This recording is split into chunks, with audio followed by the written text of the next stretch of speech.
Good evening, everyone. Welcome on in tonight.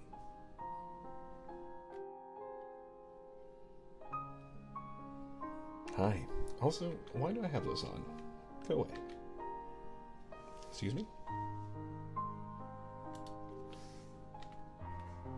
Those aren't supposed to be there.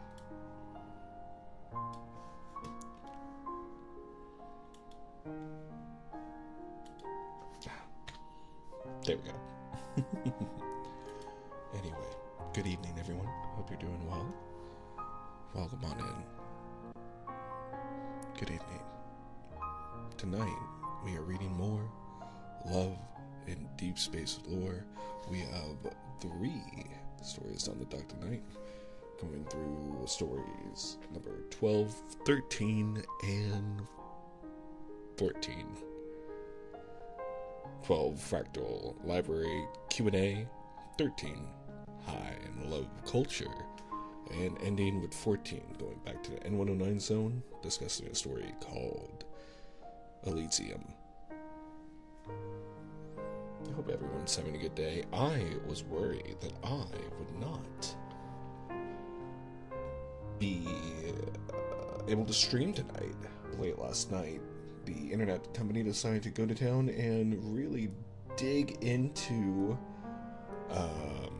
my internet, and they took it down, which was so sad because it was in the middle of watching a movie, and now I will never know the ending of Superbad.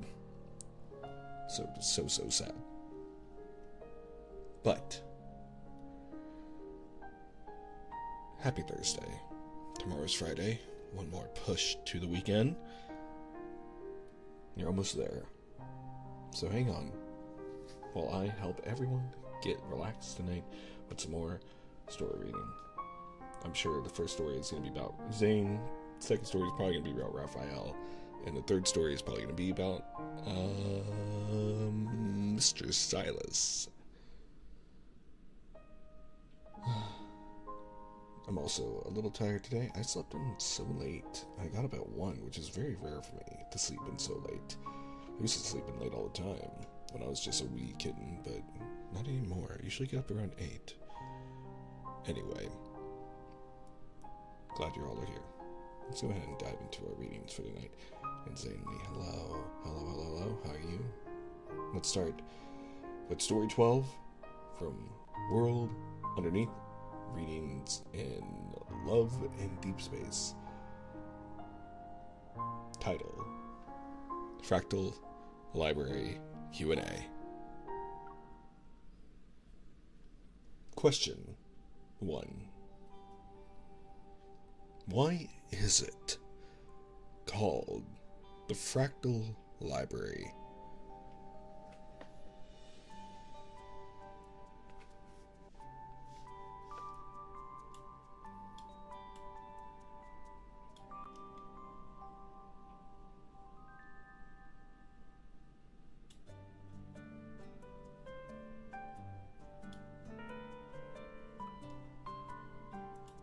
There we go. Just adjusting the volume just a little bit so that you guys can hear me a little bit better. Hello. Welcome to the Fractal Library. Since this is the very first question in our guest book, I'd like to use it as a chance to share the library's story. I've never been the type to settle down. Over the years, I did all sorts of jobs: mason, gardener, delivery driver, janitor, clerk, and more. One day, I'd drawn in by the peculiar name of this library, pushed open its doors. Inside, it was deserted and coated in dust. Driven by curiosity, I took a book from the shelf and opened it. In that instant, a new universe unfolded before my eyes, and I fell in love with this place. While I was engrossed in reading, a telephone at the front desk rang, its chime echoing through the library's towering halls. For some reason, I approached the counter and answered the phone as it beckoned by an unseen force. And hello, PJ. Good evening. Welcome on in. 10 minutes later, the call ended. I can't talk about whether it was I can't talk about what was discussed, but after that conversation, I became the library's administrator and finally understood why it's called the Fractal Library. Most of the books here are science fiction. Nearly every fictional universe inside them branches out after its own Big Bang and spawns countless worlds of infinite complexity, yet their similarities are uncanny. The books themselves reflect this fractal nature, each with a sense of endless variety and overarching similarity. They highlight recursion. Chapters mirroring the entire book, paragraphs echoing the chapter's themes, sentences extending the paragraph's ideas. Multiple layers within their structure, like fractal patterns that revealed finer details, and non-linear complexity, interwoven narratives forming intricate dynamic patterns. Realizing this only made me love the library more. I've never met its actual owner, so sometimes I imagine what I'd do if I were in charge. Maybe I'd rename it. The word fractal is a bit abstract. I might call it the 10 to the negative 33 power library. Instead, most of the books here are sci-fi, and every time I open a new one, it feels like I'm witnessing the birth of a universe. That instant of 10 to the power of negative 33 seconds, when the cosmos explodes from a tiny singularity. Its name you can explain in a single sentence, straightforward and easy to grasp. Still, whenever I imagine making that change, the phone rings again and reminds me that this place already belongs to someone else.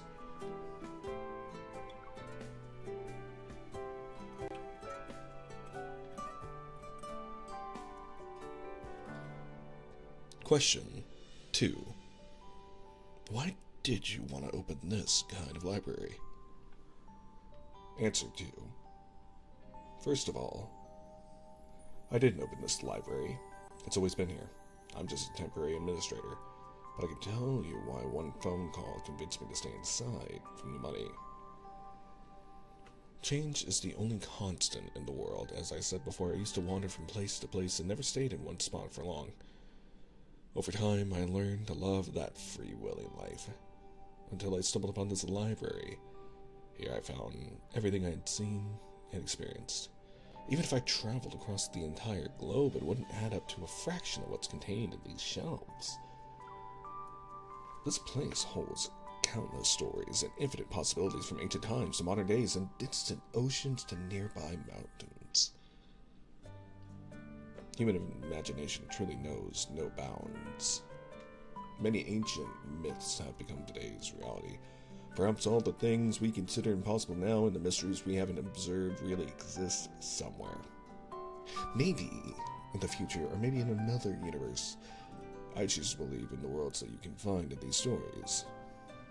Even if I spent my entire life reading, I'd only explore a tiny corner of this library. Yet, this corner would still hold more wonders than I could ever encounter outside.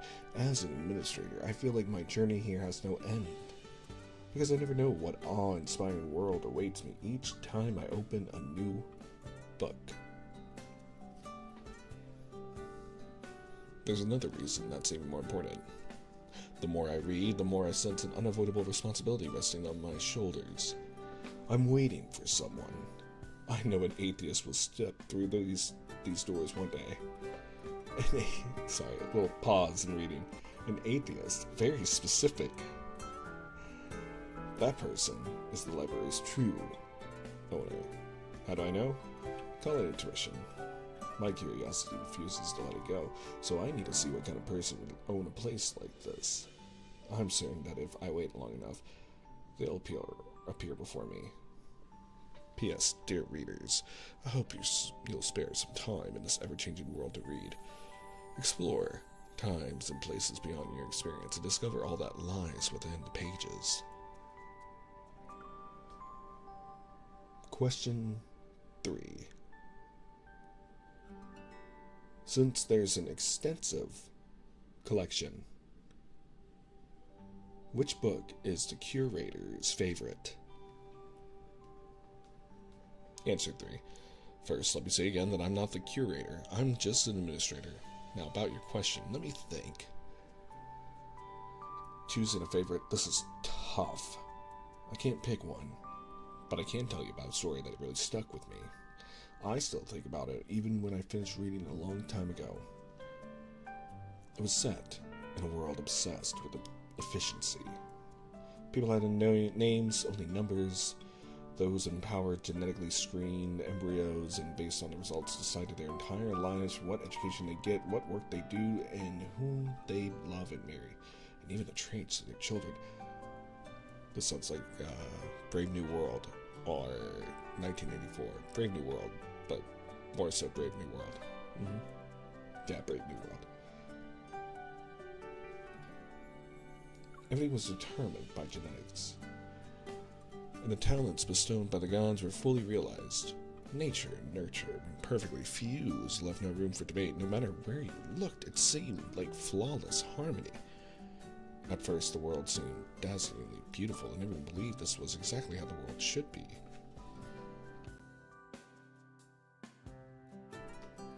But the balance was shattered when a wealthy individual engineered a child without flaws. This child could adapt to anything, yet he revered nothing. He soared above every rule and sneered at order itself. Cracks in the system appeared, and where there are cracks, rebellion follows.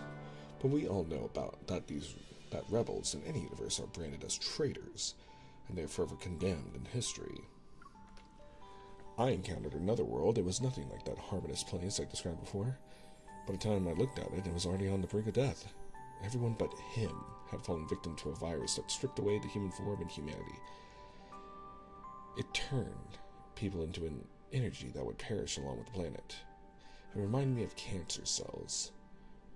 Once harmless symbiotes that entered a frenzy of endless replication until they destroyed their host and died with it. All of it done for the sake of immortality. To prevent this calamity from spreading elsewhere, he, quote-unquote, became the world's lone survivor. He had a single mission: eliminate every infected individual, root out every trace of this disease. Also, Dawn, if I hadn't said hi before, hello, good evening, hope you're still here. And then his goal was to guard these warm, quote-unquote, remains until they had fully crumbled away.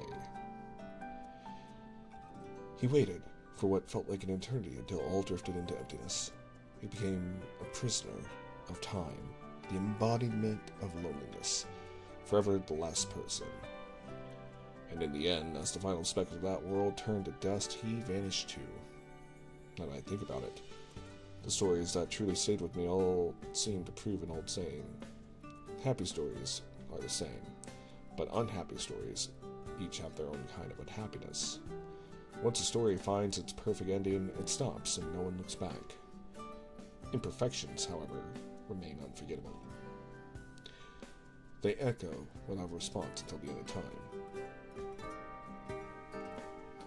If these stories are someone's reality, if their worlds truly exist or once did, could they have been just experimental playgrounds for some god's whim? Bits and pieces thrown together without a second thought. Proportions guided by mood, one failure after another. Each would be more fleeting than a grain of sand in a flicker of light. I think about that sometimes. Question 4. What is your ideal future? And what would your ideal world look like?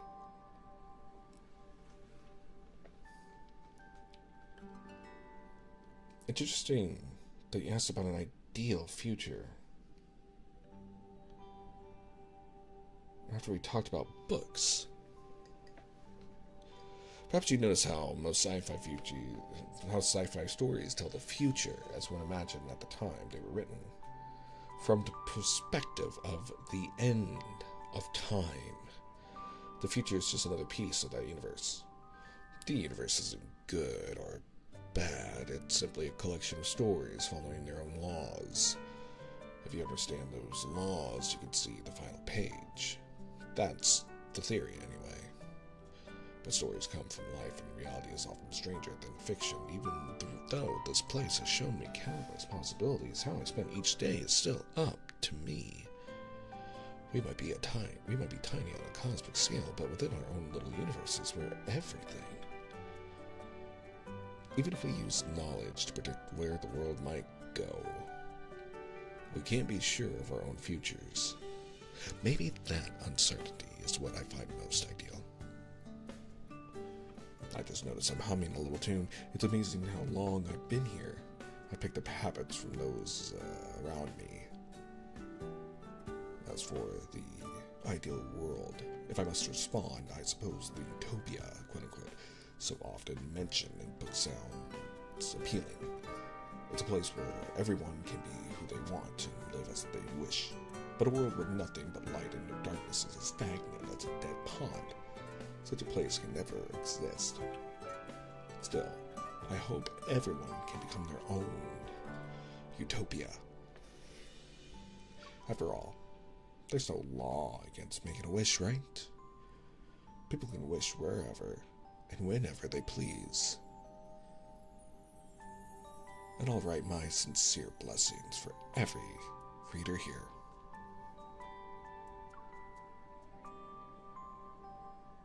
Chapter 5. To be continued. Hello. According to my calendar, it's not time yet. When the moment arrives, I'm sure he'll come looking for me. Almost there. Give me a break. We'll know the truth soon enough, and if he doesn't show up, well, we know exactly where to find him, right? By the way, how did that new book of yours turn out? When can I read it? Oh, it failed again. That's okay. The one I'm working on now is long, so there's still hope, so stop nagging me. Okay. If he doesn't appear, I'll find him myself. I have to get back to work. I'm in Leekon City now, so I have to stick to the schedule here. Bye. I think that was just all like the same quote, just like on a telephone. After hanging up, yep. I noticed the clock above the door says 10 a.m. No one manages time as precisely as that caller. I draw back the curtains and open the door and breathe in the scent wafting in from the cafe next door. Standing outside, I stretch and order my morning treat, 100% sugar sea salt cheese latte with double whipped cream and chocolate drizzle.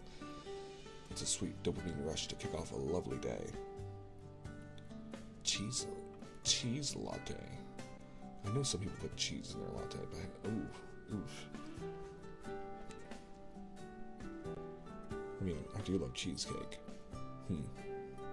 A child, perhaps 7 or 8, stops at my doorway and peeks inside, but he doesn't enter. Do you want to come in and look around? The child glances hesitantly at the sign on the doorframe. I realize my mistake and flip the closed sign. He follows me into the library, opens the guest book by the counter, reads a few lines, and then scans the room while being puzzled.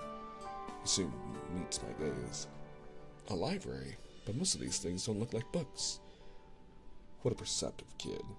That's another reason for me to love this place. You're right. A lot of things here aren't what you call books, but let's call them books for the sake of convenience. Can I check out things that don't look like books too? Of course. When you want to read them, they'll take out a form that's easy for you to understand. Books are the ideal medium, but if you prefer cartoons, that works too. Wow, that's amazing.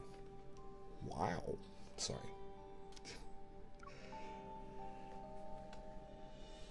As the child loses himself in this new discovery, I lean against the door frame and watch the busy street. That sounds so lovely. If each book holds a tiny world and everyone who enters the library seeks some kind of answer, then I hope you find your own singularity in this little library. Your personal starting point. Your own universe. I might not meet all your expectations, but I'll still say the following with sincerity.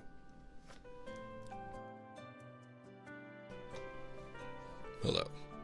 Welcome to the Fractal Library.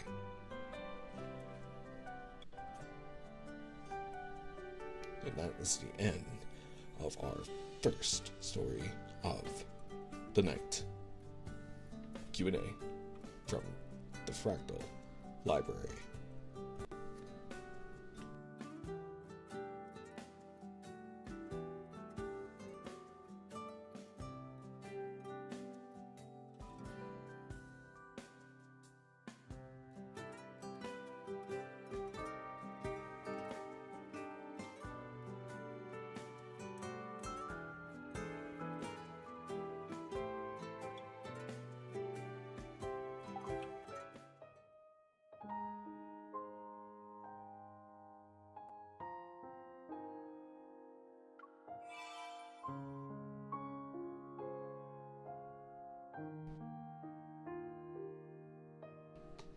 Sorry if you hear me taking sips of my coffee. I think you can tell, but I don't really treat these readings as much as I should as ASMR. Maybe that's just me just not doing great at ASMR. I can do better. But you know what? I feel like I'm having fun with all of you. So I think that's all really what matters. Also, I hope you all are having a lovely evening tonight. And that you all enjoyed this week's blood moon. Apparently. If you're into this sort of thing, astrology? Astronomy? I can't remember. Anyway, horoscopes and stuff, they say that it was a very important time, so I hope you guys had your spiritual ducks in a row, if that's something that you guys care about. Anyway, on to our next story, once I take another sip of my coffee.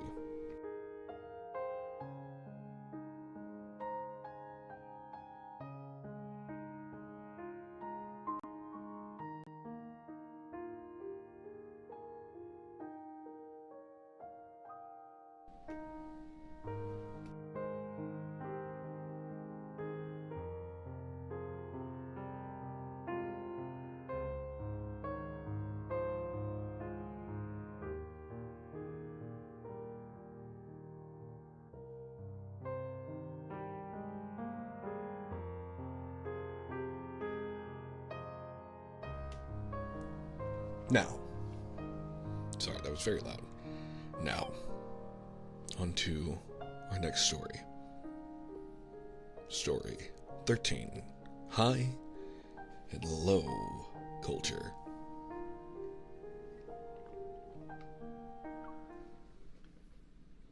Chapter 1, Artist Life Insider. Special feature, balancing art and livelihood. Art is liberating, rebellious, and uncompromising.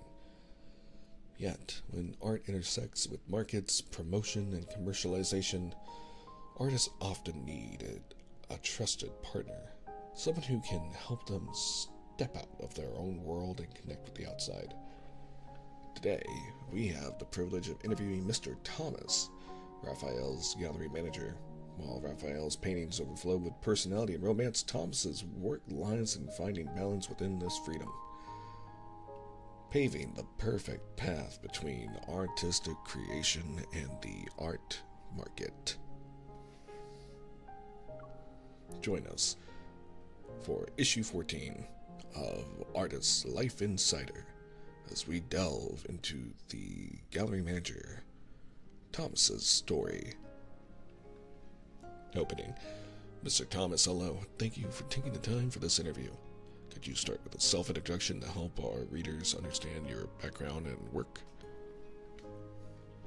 Hello, everyone. I'm Thomas. No need for formalities. Just Thomas is fine. Like how Raphael calls me.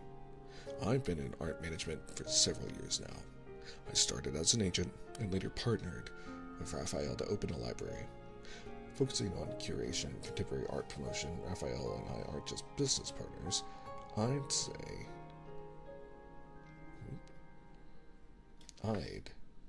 say we've been friends for many years now. Question 1. Another interview. Fun.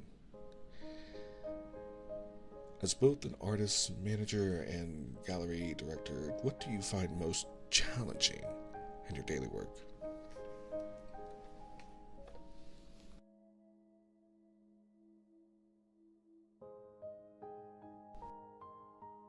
Oh, finding Raphael, without a doubt. Did you expect me to talk about business negotiations or exhibition curation? Well, sure. The business side comes with all sorts of challenges, but those are just basic work to me. But we haven't seen Raphael at all today, have we? Question 2. The artists we've interviewed before all had their unique creative habits. Some keep their favorite plush bear nearby, while others must drink exactly 3 bubble teas before starting work. From your observation, does Raphael have any such peculiar habits? Wait, they all have such odd habits? Thomas blinks in surprise before falling into deep thought for nearly a minute. When creating art, Raphael likes to put his glass fish tank over his head to truly experience life from a fish's perspective, to see the world through their eyes. Okay, he doesn't actually do that. I was just thinking about how these quirky personas can be effective marketing for artists, but I couldn't come up with a good one on the spot. What? Did you actually believe all that? I suppose artists can get away with anything these days. But if I had to point out something genuinely concerning, it would be how Raphael completely forgets to eat when he's working. He used to bring food to his studio just to make sure he hadn't passed out from hunger. Though, lately, I don't have to worry about that anymore. When we tried to inquire about this recent change, Thomas insisted it was a private matter of Raphael's and politely declined to elaborate further. So, is Raphael the type to forget to eat when he's working? I don't think he sees pain in his work at all. How can you tell if Raphael is getting inspiration or just spacing out? Ah, well, I never ask him directly. He'll always say he's getting inspiration. Question 3. Raphael is an artist who pursues individuality and romance.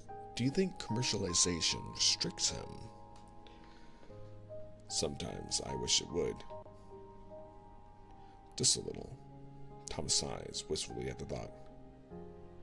The thing is, Raphael can care less about how much his paintings sell for, or his commercial value as an artist.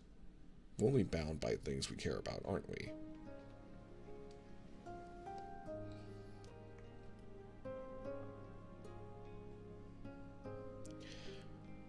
I like that phrase, by the way. We're only bound by the things we care about. Which is true. It really is true.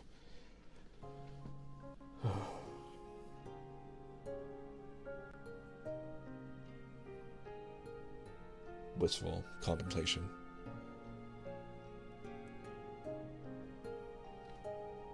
Let me take a sip of my coffee real fast.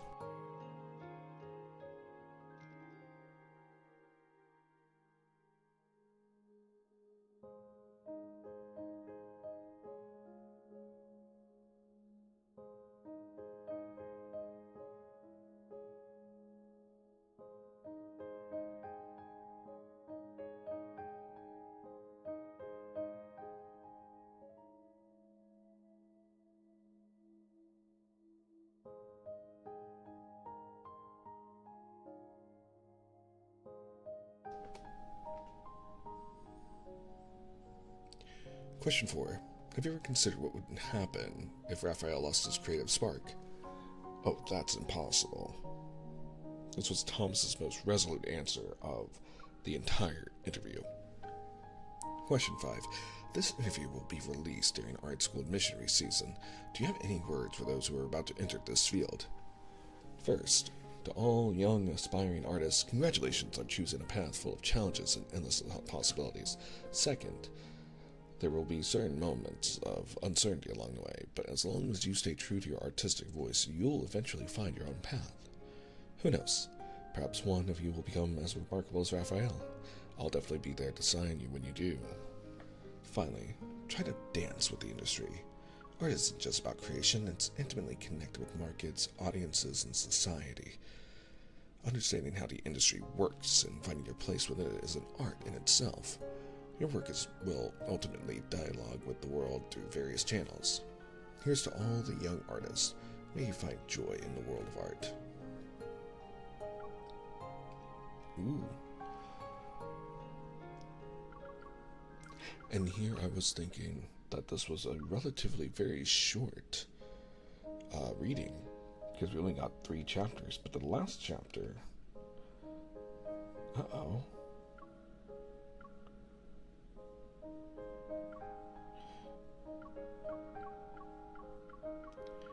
We're not even at the last chapter.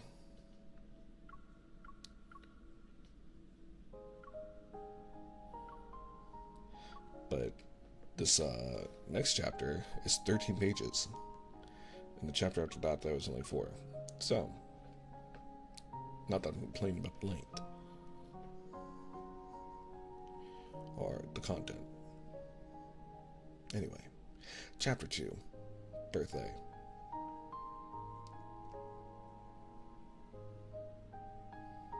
The scent of fresh vegetables still clinging to soil mingles with the sharp smell of raw meat, while the sound of haggling fills the air. And in the market, Thomas's designer blue-gray coat stands out. A nearby elderly man in nothing but slippers and shorts for his grocery run eyes Thomas's jingling metal necklace with visible disapproval. Nothing but slippers and shorts. So he's just like... no t-shirt. Okay. The produce vendor stares for a good 3 seconds before recognition dawns. Thomas? Solana was here this morning. Didn't you two coordinate? Getting all dressed up for your birthday, huh? The outfit, the hair, even makeup. Thomas carefully selects a few stalks of fresh green onions. Just getting something to make garlic shrimp for her. Deciding this magazine interview today. Wait, how did you know it's my birthday? Selena mentioned it this morning. The vendor weighs the green onions. What magazine? I'll buy a copy for you. No need. Sales numbers don't affect me. Thomas's hands over the garlic and ginger.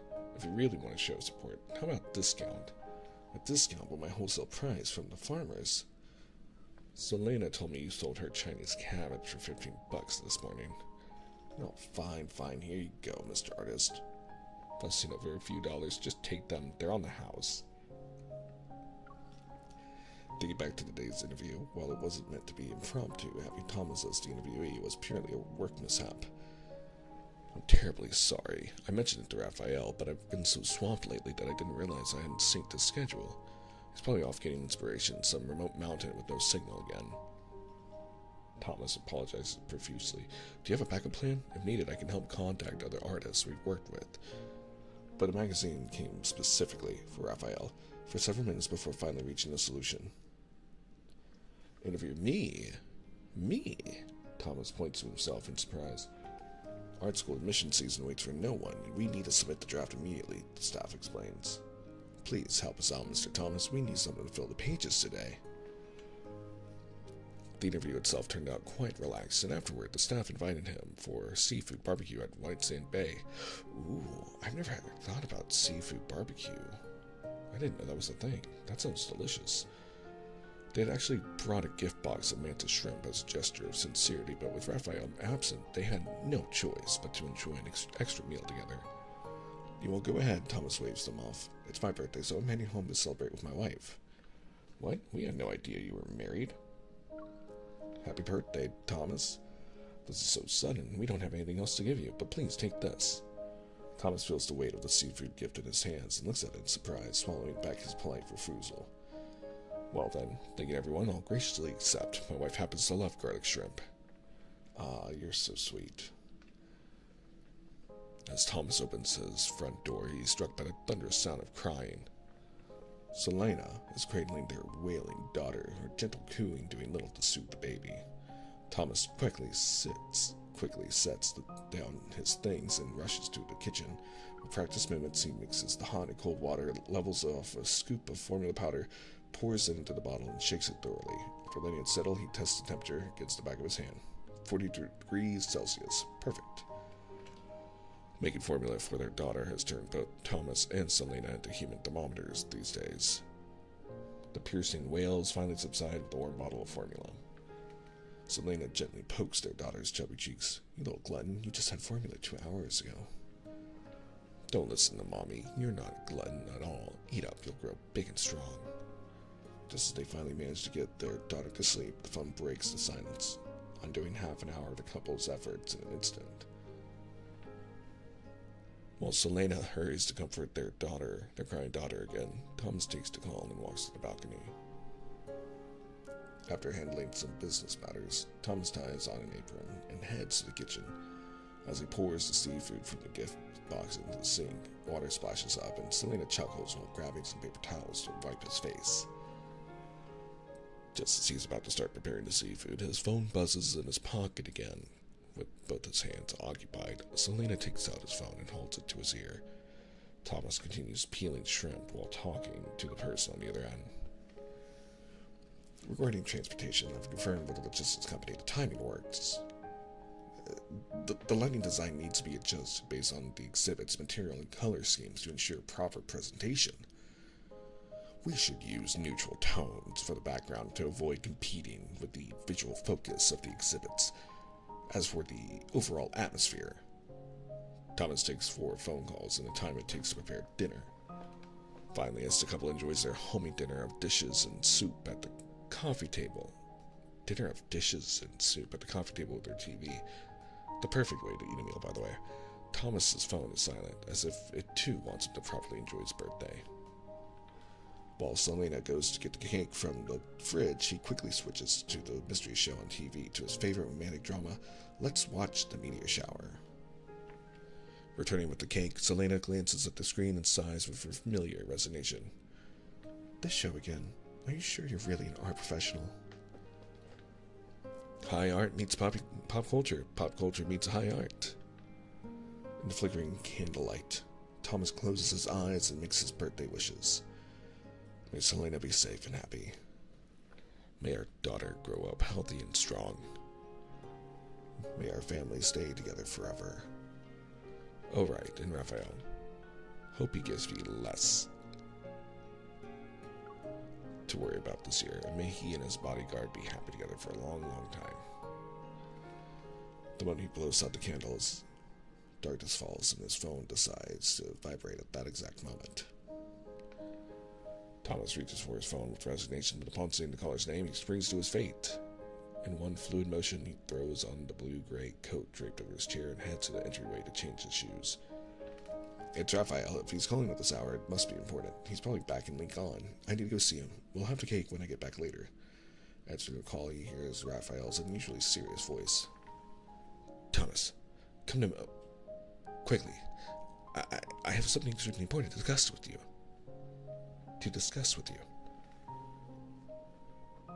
Thomas manages to take the call, change his shoes, and press the elevator button all in one seamless motion. Taking no more than 10 seconds. Actually, I had something pretty important today, too. I mentioned it to you, but I failed to put it in your schedule. That's my bad.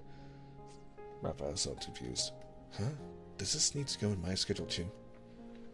As the elevator dings open, the voice from the phone receiver emerges with one in real space. Happy birthday. Thomas looks up to find 2 familiar faces, Raphael and his Miss Bodyguard. Happy birthday, my friend. Seeing Thomas still stunned, Raphael leans against the door frame and lifts the gift box in his right hand. Important business accomplished. This didn't need to go in my schedule, right? That's not what Thomas trails off with a helpless laugh, quickly accepting the gift box.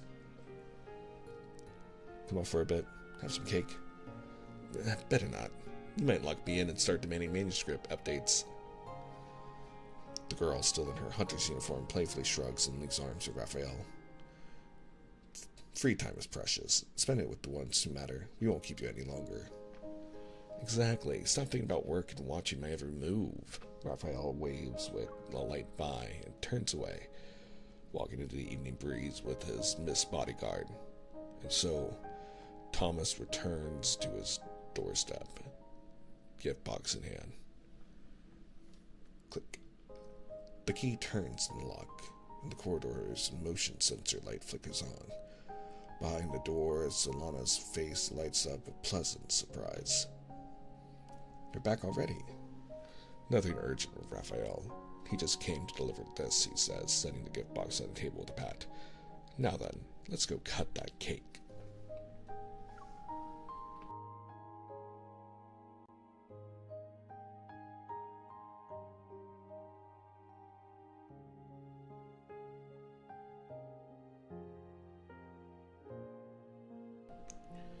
Chapter 3. Microscope. Wish I could paint.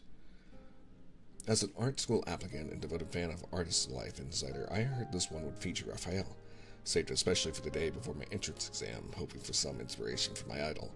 But why did we get his manager instead? Potato sect leader. Raphael wasn't there, but his presence is everywhere. Think about it. Really think about it. Momo. I actually believed the part about him wearing a fishbowl while painting. Raphael, writable fish dinner. What? What? What is his name? Raphael, writable fish dinner.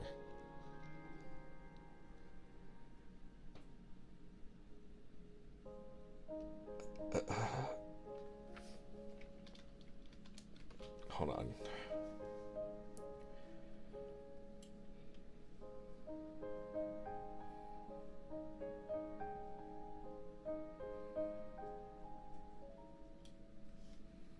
Hold on, I have to send this to Tama.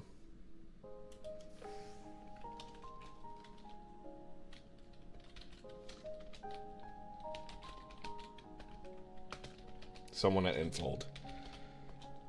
Here's some keyboard ASMR, by the way, for you all. Someone at Infold was paid money to come up with this username.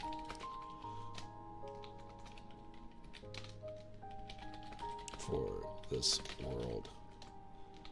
For the 13th world underneath story.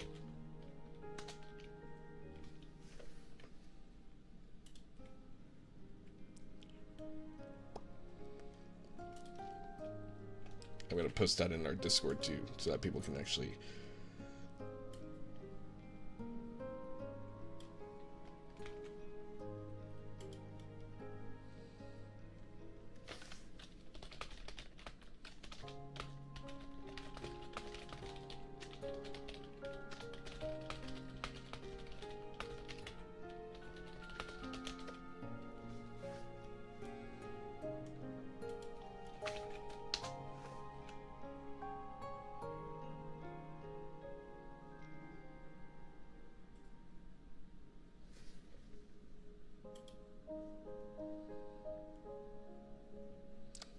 Raphael, writable fish dinner.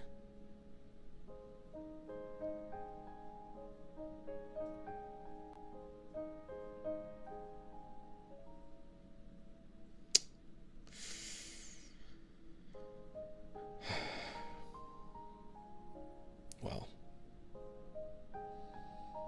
isn't that fun? User 4268335. So why exactly don't we need to worry about Raphael starving anymore? You know what? I forgot to read actually what Raphael, writable fish dinner, actually said. It's thanks to having such a professional manager like Thomas that Raphael can focus on creating art, supporting Thomas. Anyway, details please.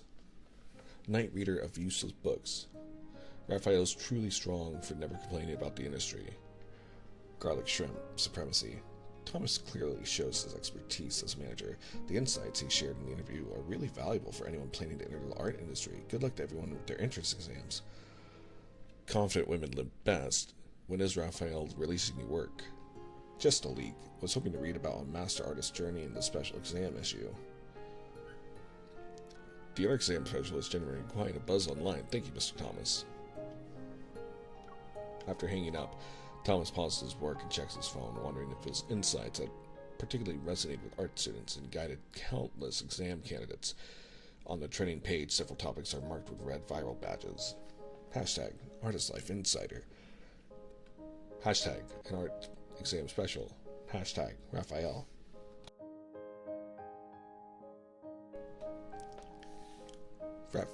True masters never. Hashtag True masters never complain about the industry. Hashtag Raphael paints while wearing a fishbowl. This hardly has anything to do with me. He scratches his head in confusion, opens a discussion thread, and scrolls through until he finally finds a few mentions of Thomas among the flood of Raphael comments. Well, at least some people have the insight to recognize his expertise as an artist's manager. Thomas turns off his phone with satisfaction and returns to work. Beside him, Selena suppresses a smile, quietly keeping her achievement to herself. Garlic supremacy for sure. Wait, was she garlic supremacy? Let me see. What did she say again? Thomas clearly shows his expertise as a manager. The insights he shared in the interview were really valuable for anyone planning to enter the art industry. Good luck to everyone with their interests. What a cute wife. That is very precious.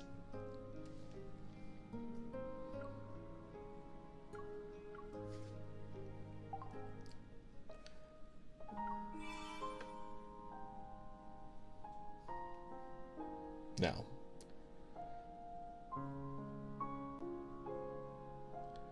we're going to do our next reading in just a second.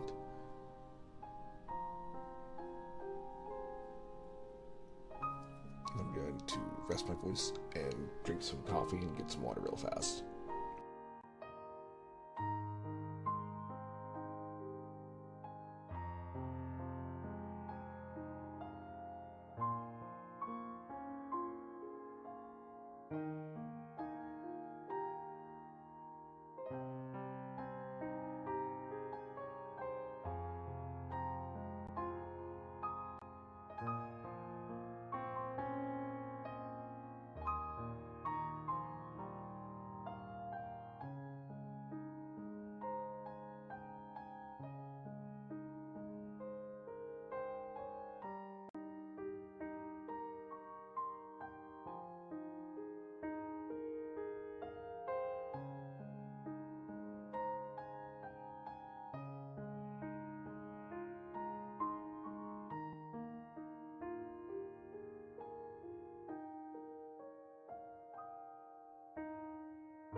I'm going to go ahead and run the 3-minute break for Twitch. Well, I'll go ahead and take a little break right now because I know an hour is about to hit.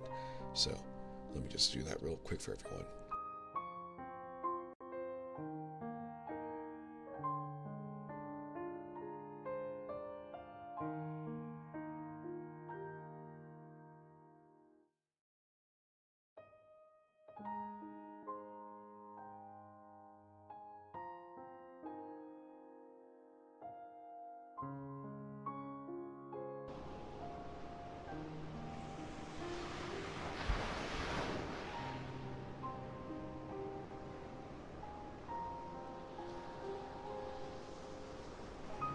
For everyone else, I'll run some nice ocean sounds for just a little bit. And thank you for being a subscriber or watching me over on YouTube.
welcome back, everyone. Hello, good evening. Hope you guys enjoyed a little sound break tonight as we go back into our final story for the evening. Story 14. Elysium.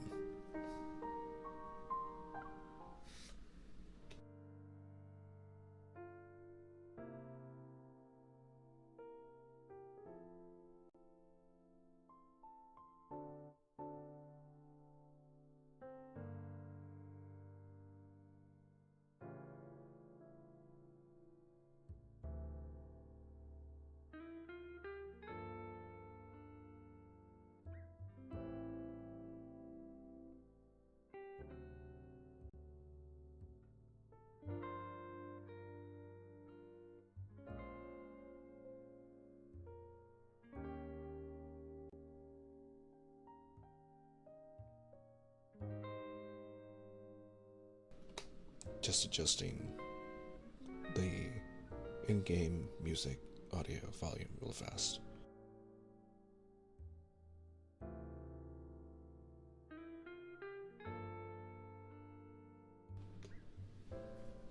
Okay. I believe this is a good level. Please let me know if it's not loud enough, and I will be very happy to increase the volume for you. But I think this is pretty good. I'll turn it up just a smidgen more. Just a smidgen.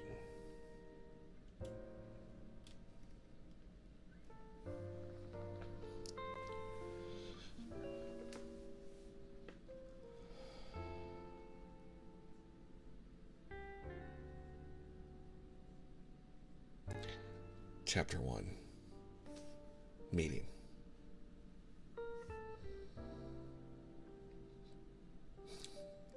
The alarm sounds. Mr. P glances at his watch. It's 9:55 p.m. Time's almost up.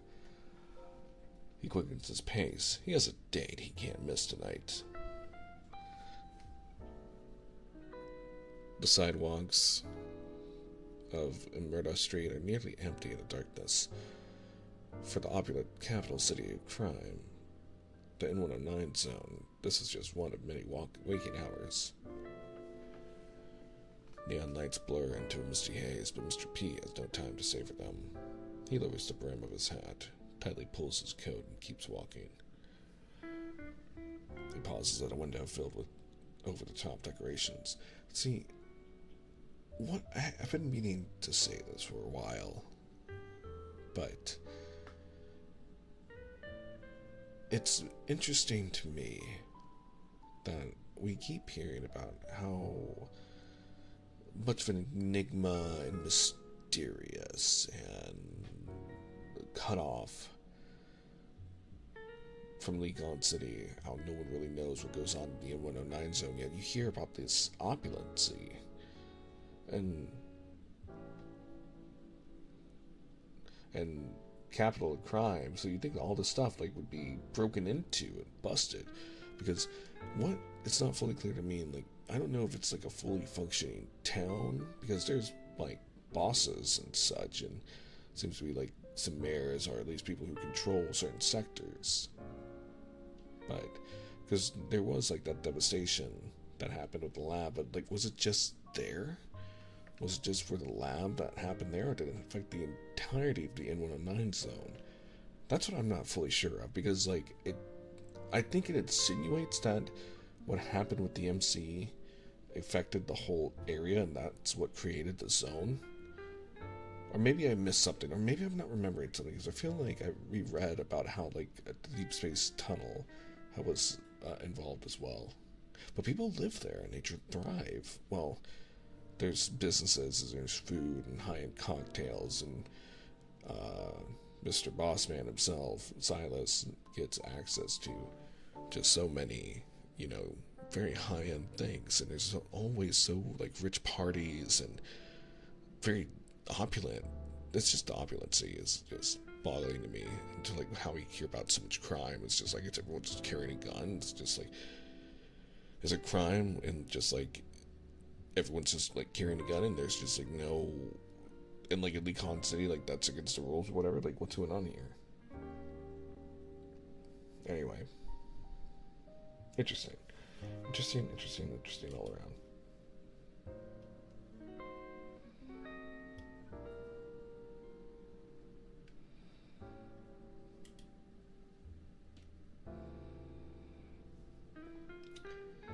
Anyway, he pauses at a window filled with over-the-top decorations. Plushy bomb, the crown jewel of the shop, for display purposes only, not for sale. Chris's antiques and oddities. Wait. How do they know my name?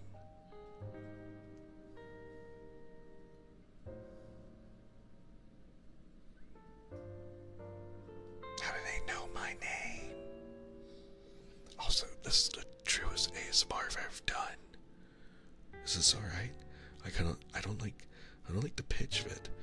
Okay, I like adding in more of my lower tone, but now it just sounds like I'm just talking. Okay, anyway, back to the story. For displaying purposes only, not for sale. Chris's antiques and oddities.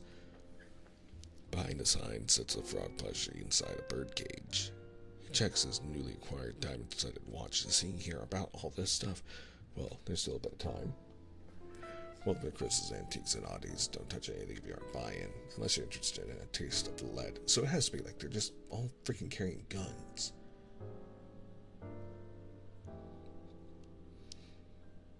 Behind the counter, the owner is glued to his phone, and Mr. P passes and spots the title of a hot forum thread on the screen. Phantom Thief P pulls another time trick. $1 million blood diamond watch vanishes from Solon hotel auction. Since when did the N109 zone start cheering for some second-rate thief? There are thousands of comments, too. If I met that guy, I'd crush him with one hand. The owner sneers, but he can't resist adding a post of his own. A few seconds later, a beep shatters the silence. The owner looks toward the sound. The shop's prized frog plushie has vanished from its cage. Only a diamond-studded watch shines dully in its place. Oh my god.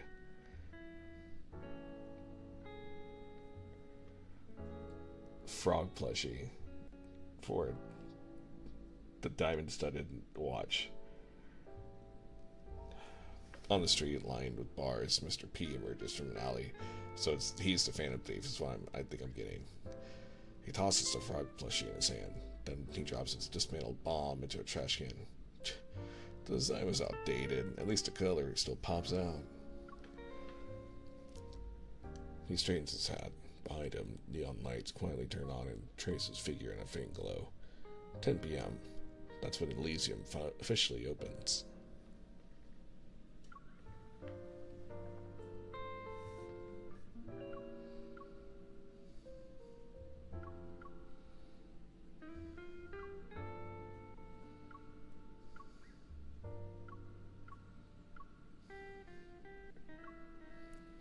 Ooh, we have a nice long one for this one. Chapter 2, Elysium. Mr. P relaxes as the bar's comforting blues ease away his tension. New face, huh? What can I get you? Standing behind the counter, the woman with chestnut wavy locks props her chin up on her hand and smiles at him.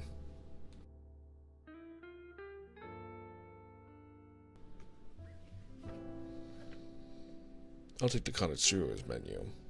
The bar falls quiet for a second. The connoisseur's menu is the most infamous menu in the N109 zone. It's second to none. Not only do its dishes draw inspiration from the area's most celebrated eras and figures, but it also doubles as a top secret ledger for intel trading and deals with high stakes. A moment later, a thin menu slides over to Mr. P. Enjoy. Elysium, connoisseur's menu, tasting menu. Fill your empty soul to your heart's content. First option, do it. House special blend, 1/3 whiskey, 2 scoops of cream, 1 brown sugar cube, and a sprinkle of fate. Complimentary. Description: every gift comes with a hidden price, but this coffee is actually free. Do it can be a command. are an expression of encouragement. Then again, some say to ignore people and do whatever you want.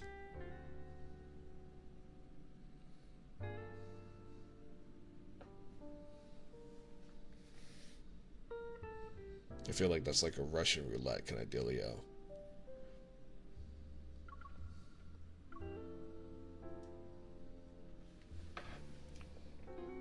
Mobster salad.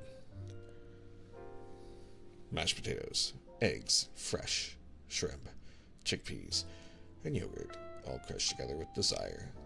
5, 6, 7, 8. Description. They came here to survive. They drowned in their own greed. To those ruthless criminals we lost forever. Without them, the N109 zone wouldn't be what it is today. Although, they're no longer here to see it. Sounds tasty.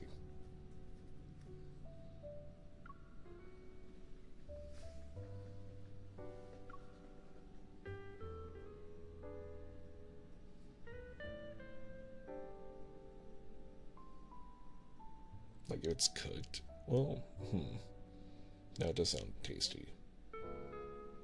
As long as the shrimp is cooked. Third entry. Coward shell. Hold on, is it not what we saw? Maybe I just spoiled something for myself. Whoops. Anyway. Coward shell. Fresh oysters. Lemon juice. Ground pepper.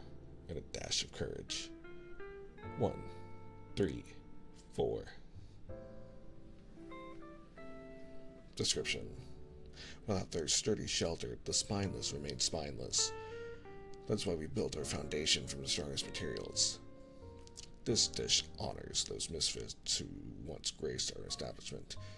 Without them, Elysium would never exist. Some exiles become worthless junk, and others transform into pearls. Is it the environment that determines their fate, or their own nature?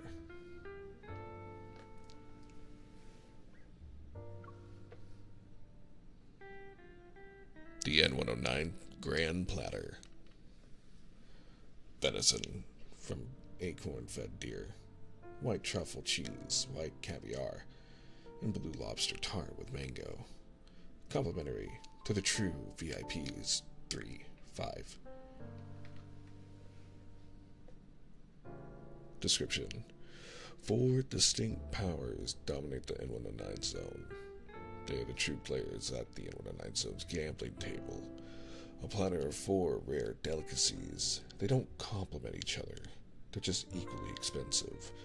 Choose wisely if you're unsure. Try them one at a time.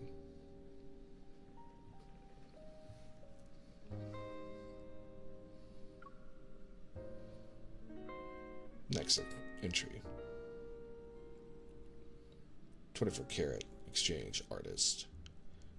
Chicken leg cooked with scallion oil, soy sauce, salt, golden coconut oil, sesame oil, shredded ginger, and scallions. Comes with a dash of humor. 1, 2, 4, 6. Description. He's no thief. He's an artist who believes in fair exchange. Dedicated to the unseen Phantom Thief P. Everything has a price. Pain is traded for an equal amount of pain. Joy is exchanged an equal amount of joy. But is your happiness truly equal to mine? That meal above also sounds absolutely delicious.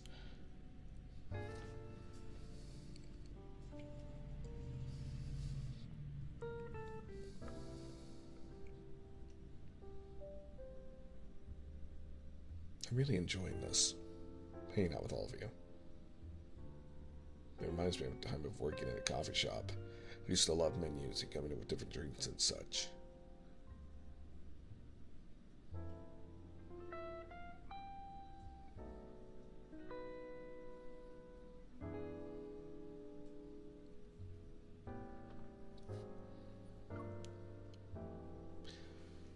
Isn't this the one that our MC chose, by the way?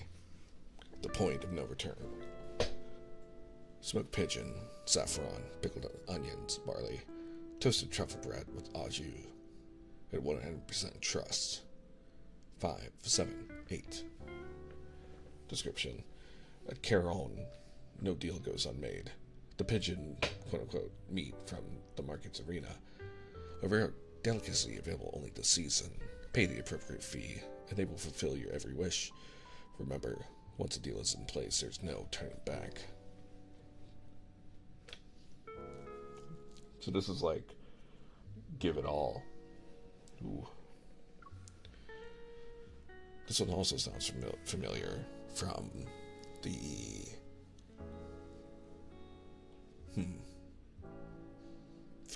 main storyline, the Strawberry Disaster Special. Did they not speak about that in the story?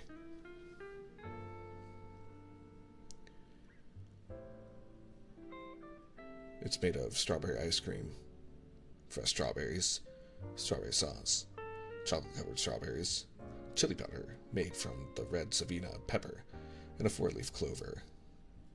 7. All the numbers are in red, by the way. All the numbers I'm pulling up after these descriptions are at least the ingredients. It's like 7 ingredients total? No. 1, 2, 3, 4, 5, 6, 7. Huh. What are the numbers for?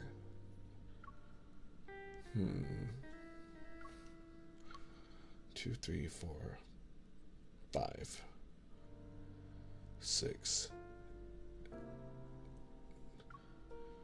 1, 2, 3, 4, 5, 6, 7, 8, 9.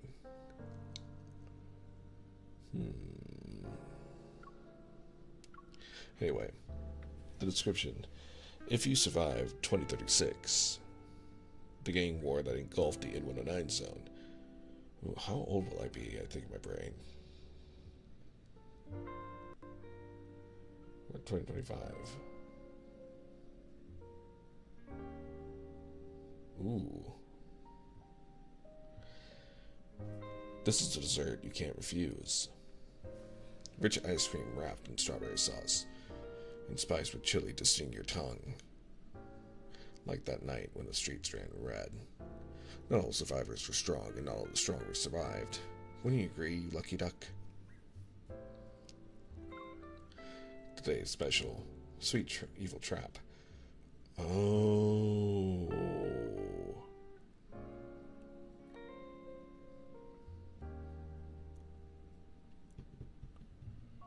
Today's special, sweet evil trap.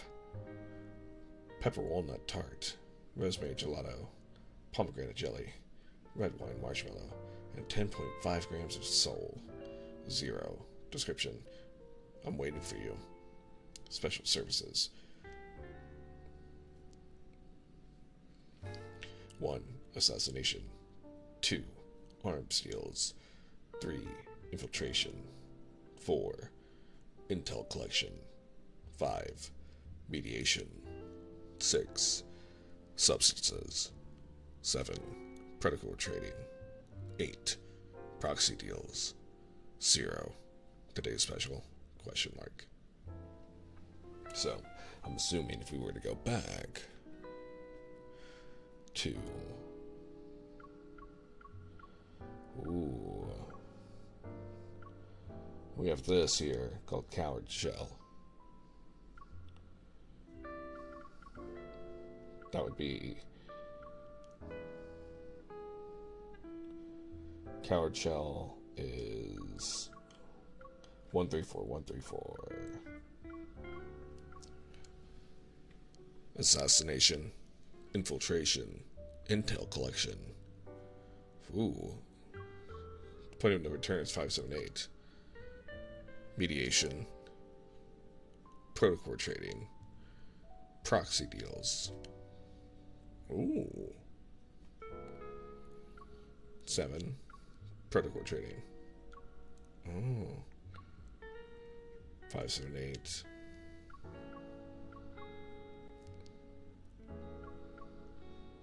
Sorry, I'm going back and forth. 578. Mediation, protocol trading, proxy deals. Oh, that's cool. 1246. 246. 1246. 1246. Intel collection, biological substances, assassination, arms deals. Cool. So Mr. P assassinates people. Got it. 3-5. 3-5 of the N109 Grand Platter. 4-5. Wait. 3-5. Infiltration, mediation. Oh, like sneaking in, like telling people, like, hey, I got you.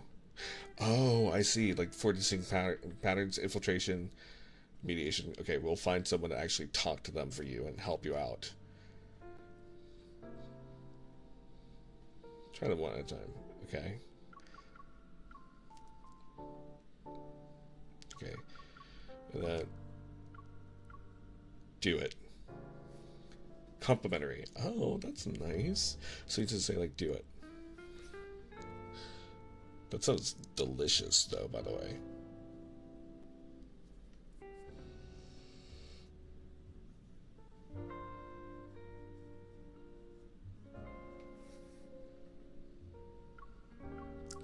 This is all really cute, by the way. This is so clever. Mobster salad. Oh wait, hold on. Keep going backwards. We already did coward shell, which is 134. Assassination, infiltration, intel collection. So he wants to know someone. He wants to find out what someone knows and kill that person at the same time in Minecraft. So it would be Electricity, shelter, spineless remain spineless. Starved materials. These would never exist. Some exiles become worthless junk and others transform into pearls. So basically it's going like, hey, either we can help you grow a spine and like get rid of this person and find out what they know, because you can either choose to rust away, but you're here and you chose this. But this dish honors those misfits who want Greystar establishment. Without them, misfits were the spineless.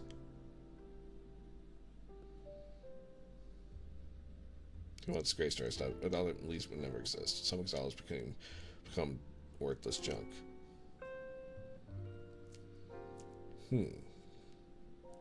That's really cool. Okay. 5, 6, 7, 8. Mobster salad. The community survive, they drown in their own greed. To those roots would last forever without them. The N109 zone wouldn't be what it is today, although they're no longer here to see it. 5, 6, 7, 8.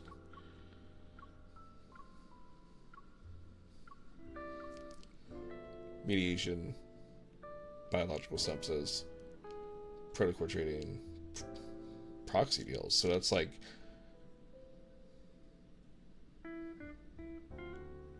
going to that place to like get help with medical care.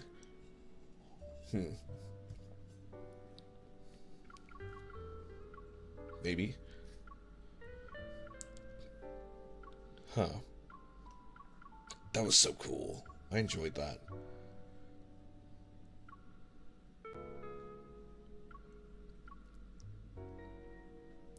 Menu items are subject to change due to seasonal availability and local logistics. Thank you for understanding. Call me Aislinn. The curly-haired woman sets a cup of steaming coffee in front of Mr. P.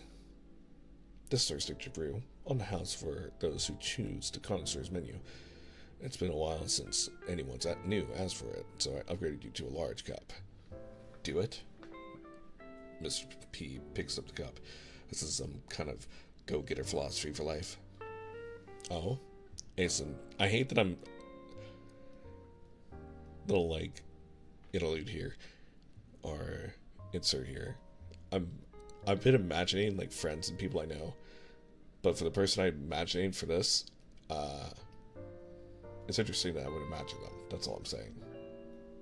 Anyway.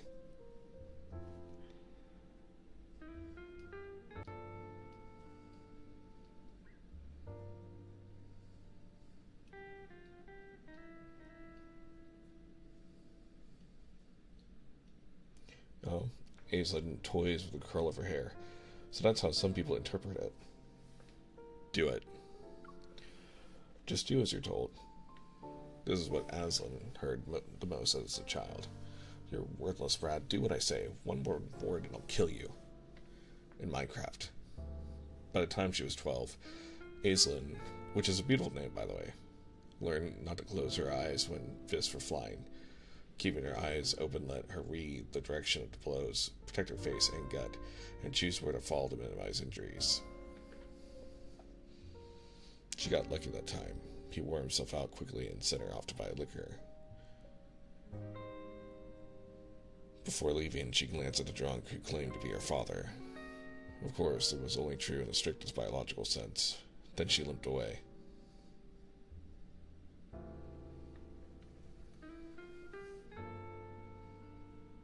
Sometimes staying alive requires more than strength and needs a bit of luck. Turning the corner, Aislinn saw a striking woman leaning against a bar entrance and looking at her phone. Her tank top revealed sculpted muscles and her short orange-red hair shined brilliantly under the sun. That was Genevra?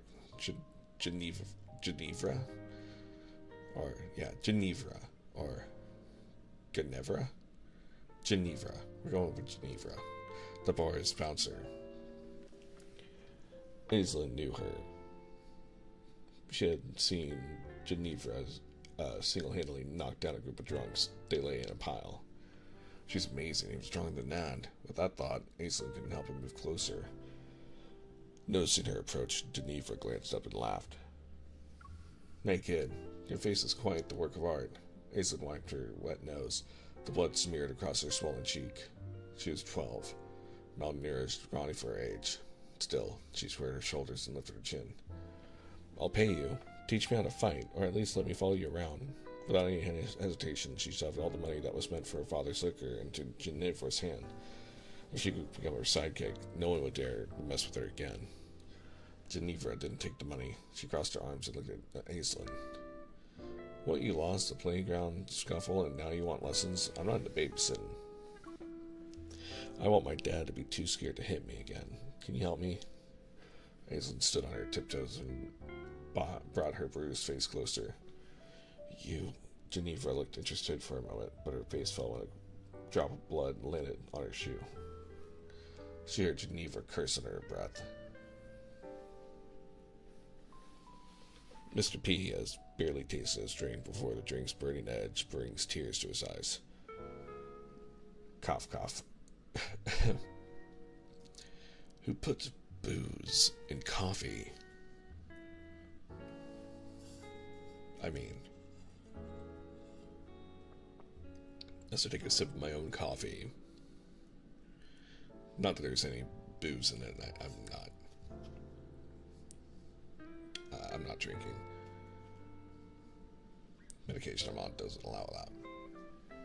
But also I like to be focused for you guys. But no, I love coffee. Man, this really reminds me of when I would run like late night coffee shops too, at a cat cafe. Some of my happiest memories. Mr. P has barely tasted his drink before the drink's burning edge brings tears to his eyes. Who puts booze in coffee? 1/3 whiskey, 2 scoops of ice cream, 2 scoops of cream, 1 brown sugar cube, and a sprinkle of fate. With a knowing smile, Aislinn taps the menu in front of Mr. P. That's their signature blend. 03 Coward Shell. Now you may place your order. Every dish comes with its own special seasonings, so our customers can choose what suits their palate. Take this one, for example, with brown nail polish siding. Aislinn's finger glides along the menu surface until it settles beside another. Coward Shell. Fresh oysters with a bit of pepper and paired with fresh sides. Assassination. Infiltration. Intel collection. I'm a dummy.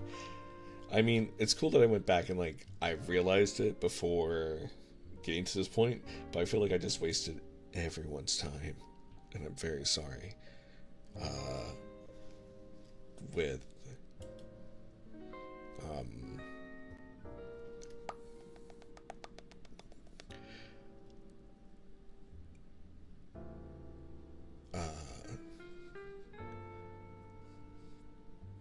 with trying to think how the menu worked through. I feel so smart now. Also, this is the most fun I've had in an ASMR reading in a while, so thank you all for being here and encouraging me to do this. I hope you all enjoy it as well.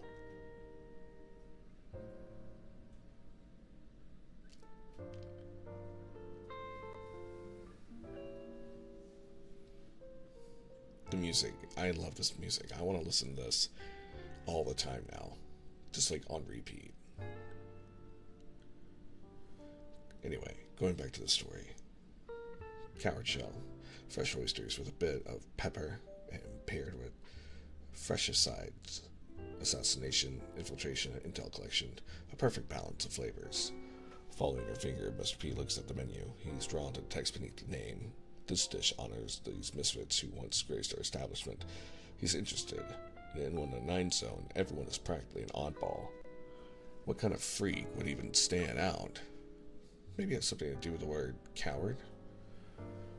Yet, I was asking the same question about how this dish honors the misfits who once graced our establishment. Anyone on 9 zone, everyone is practically an oddball. What kind of freak would even stand out? Okay, that's what I was wondering about. Sorry, I'm getting a little bit too into this. I'm sorry about being too loud. Luckily, I backed away from the mic a good little bit.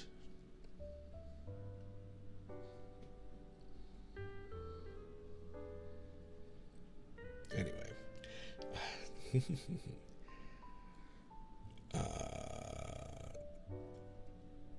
Maybe it has something to do with the word coward.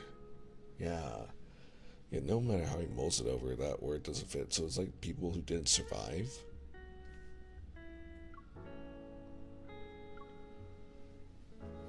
Like if you die, you're a coward? That's awful. Yet no matter how he mulls it over, that word doesn't fit the N19 zone. After all, everyone here has blasted their way through swarms of wanderers to reach this forsaken pit. Oh, there are cowards here, Aislinn says. It happened not long after Aislinn and Geneva settled down in the N19 zone. Bang. A cracked wooden door fell, and a figure tumbled out amid splinters and shrieks. Just you wait, this isn't over. Oh, I'll wait, alright. Aislinn sneered. She leaned against the doorframe with a cocky.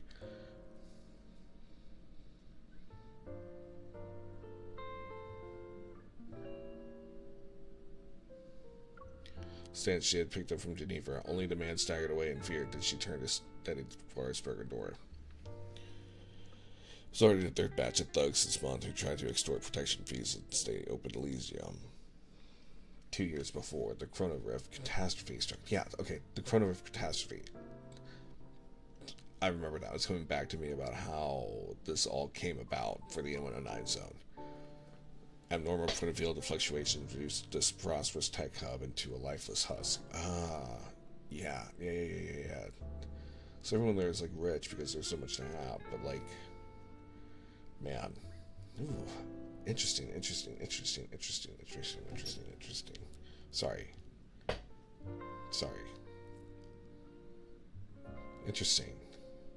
Interesting. That's so fascinating. Wonder what it'd be like to live there. It's so dangerous.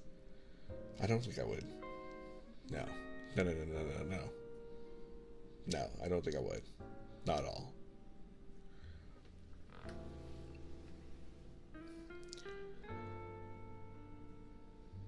But no one had imagined that this perilous wasteland would become a haven for outlaws.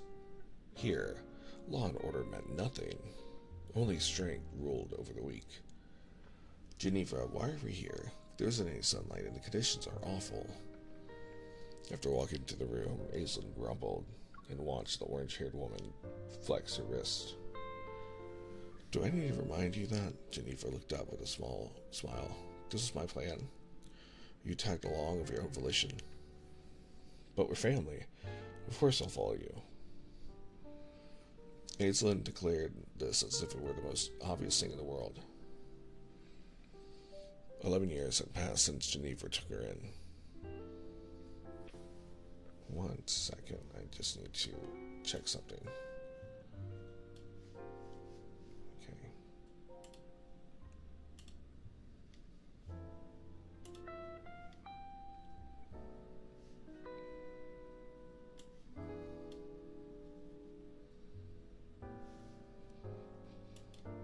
I just remembered something I wanted to make sure I handle it after stream.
Good evening, Raiders. Hello, Carrie. Hi. How are you doing tonight? How was, Hallow's night? Right. Hollow Night. Silk Song. There we go. Silk Song. How was Silk Song? You know, on my Twitter feed, first, hold on, before I talk about that, we've been having a very chill evening. But before I do anything, let me introduce myself. Hello, everyone. I'm Chris Nekomata, your local two-tailed cat boy.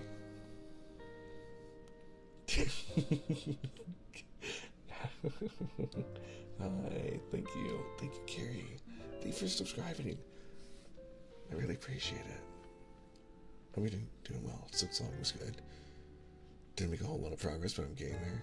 Nice. I was watching a little bit earlier, and I'm trying to avoid spoilers as much as I can while lurking. And I totally forgot what I was going to talk about.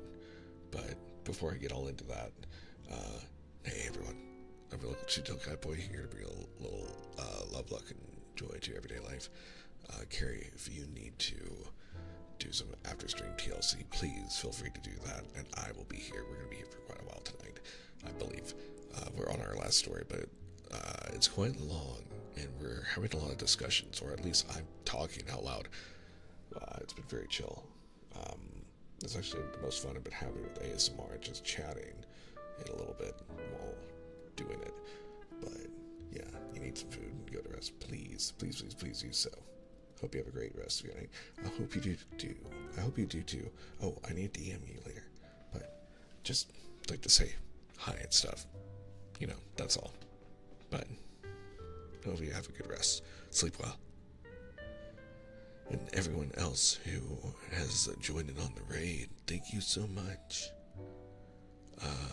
And I hope you all have a wonderful night, and I hope you guys decide to join in. I hope you guys like Love and Deepspace.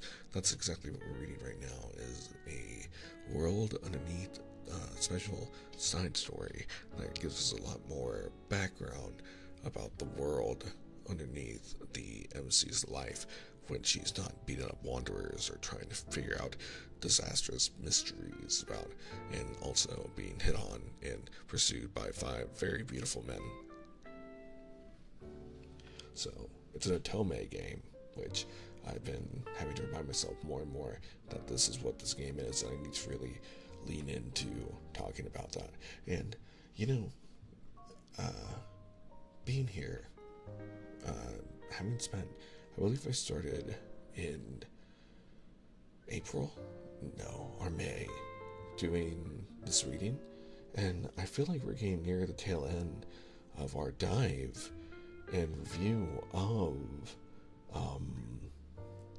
the Love and Deepspace lore, and sorry, I hiccuped. Lore diving, and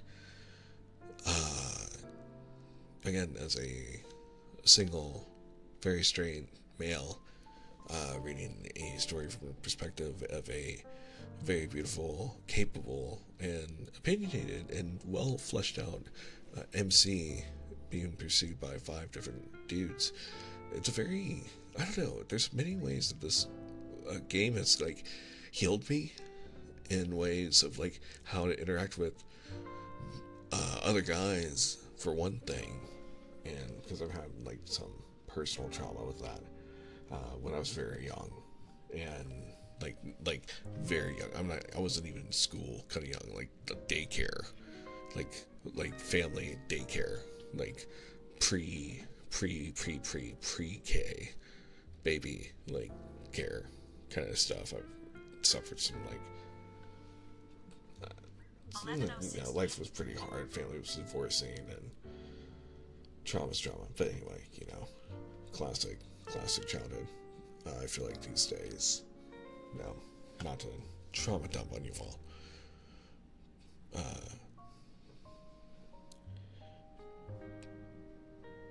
I totally forgot what we were talking about. But anyway, the game, my review of it.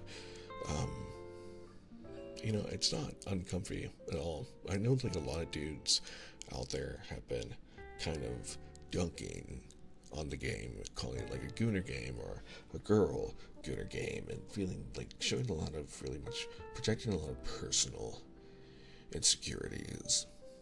And it's very interesting. Then,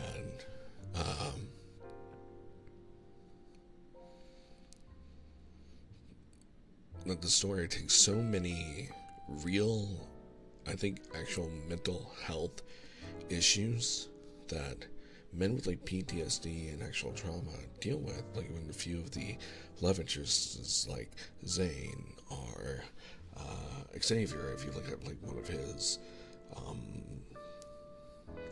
memories, the memory where he knew the MC before and she died, and I think that was her reincarnation. And so it was also confirmed that she can reincarnate.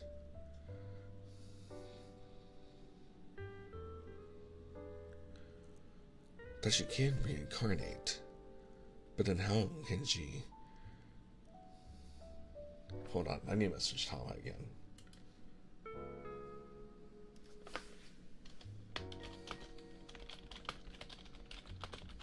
I'm only noticed something on stream, and for MC can't reincarnate, right?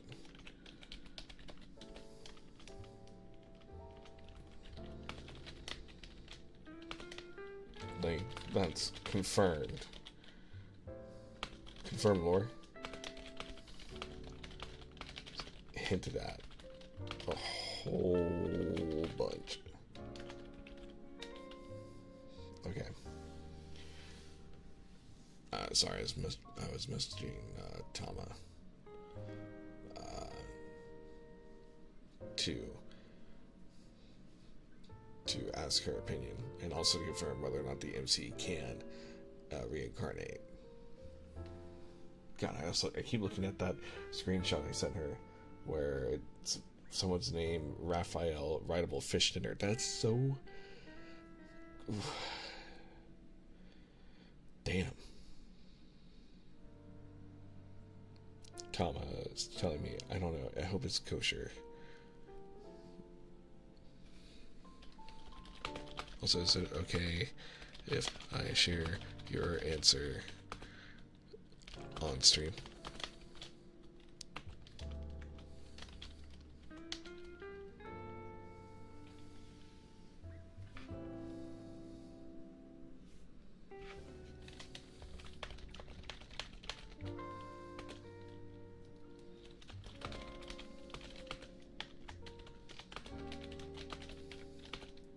Okay, so that's why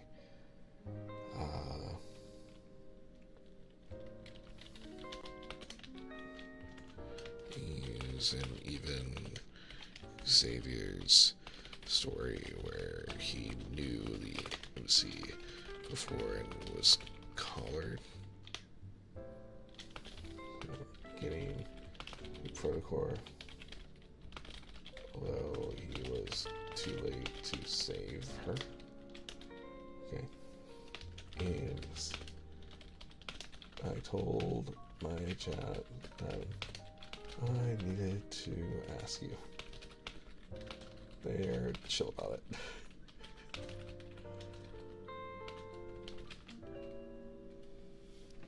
Okay.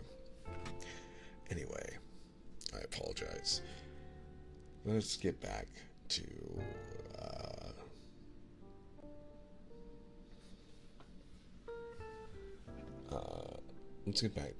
actually. Hold on, she's answering. Sorry, I'm really invested.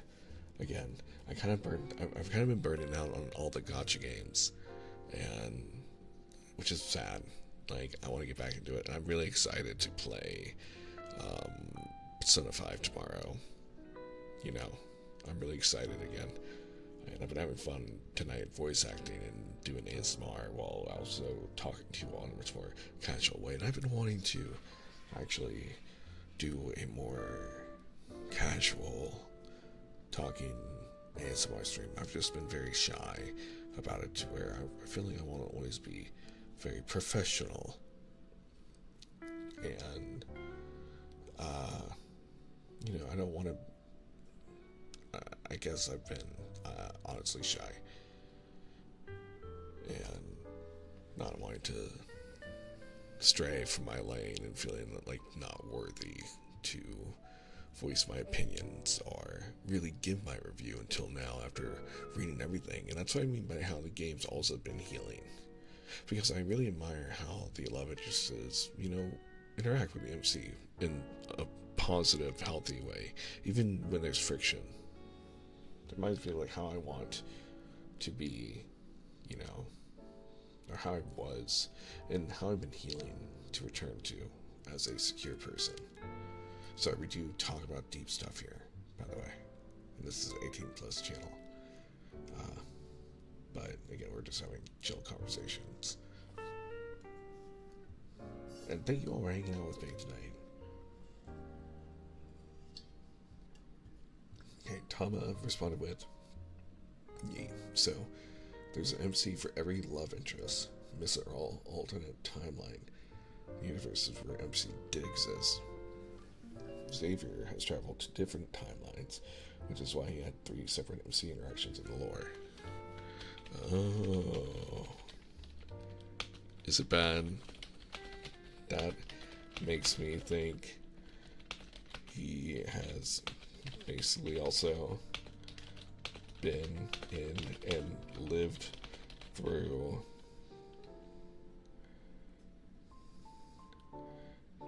timelines where, hold on, no, that's universes. Okay, wait. So he can't hop universes, so Xavier can't hop universes, correct? For those of you who are fans of the game. And this is also questions, by the way, for you Vaughn viewers. Please feel free to let me know. Not any. What do you mean, not anymore?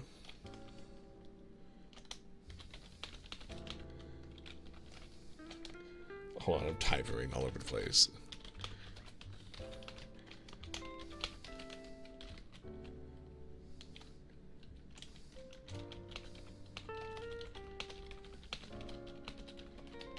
ASMR mode. I call you and add you to stream.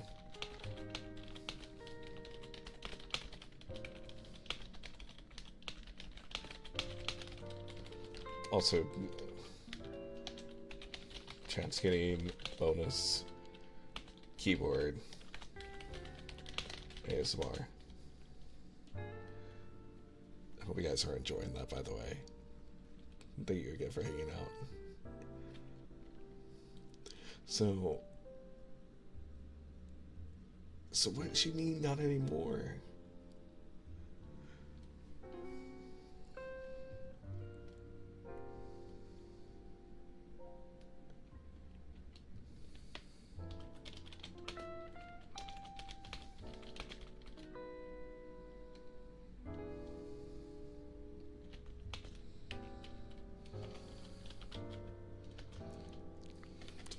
This is story 13. I'm trying to tell Tom about that.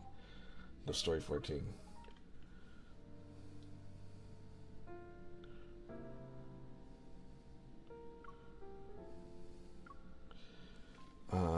This is so good. Story 14 is my favorite.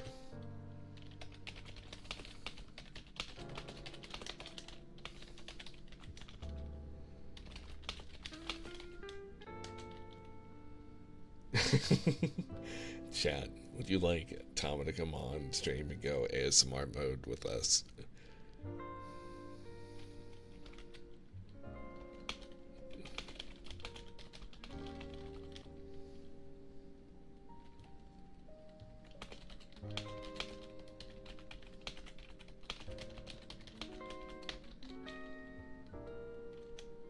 Okay, we are going to be adding Tama to our stream, which I will also take this time to announce that next week, yes, in 4 days, on the 15th, Monday, we'll be joining Tama and going over a whole bunch of stuff. Hold on, let me check. What we're doing again?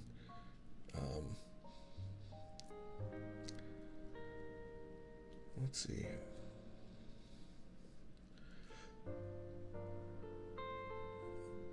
Just check in how you feel about the game now that you talk to the main story and get questions out if you anyway.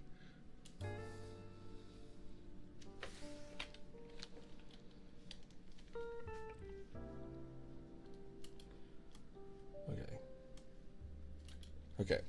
Let me undeafen myself and switch out mics so that people can hear me.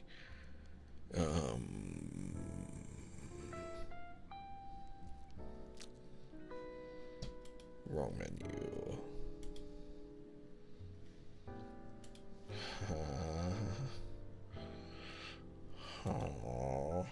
Sorry. I'm so sorry. Sorry.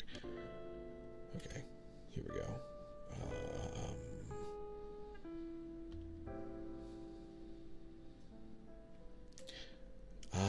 This is the first time I'll be using this too. Let's check.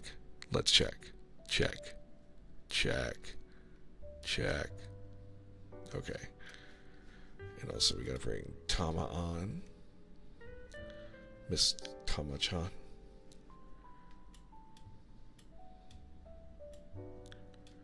Okay.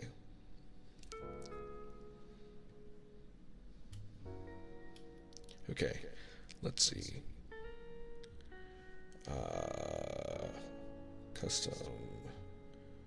custom.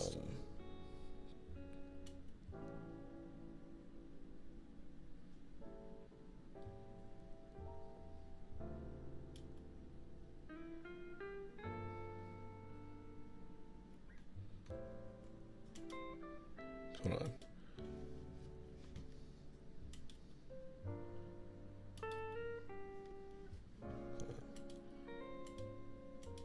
Check. Check. Check. Hold on. Sorry, chat. Check. Check. Check. Check. Check. Oh. That makes so much sense. I've had my output volume so low. Okay, here we are. Alright, I don't want to blast Thomas. I don't want to blast Thomas' eardrums. I'm so nervous too. I've never done live personalized ASMR before. Special treat.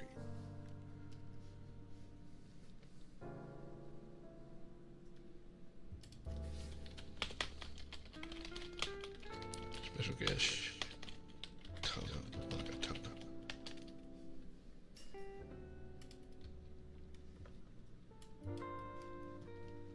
I don't know why I'm so flustered. Okay. Okay.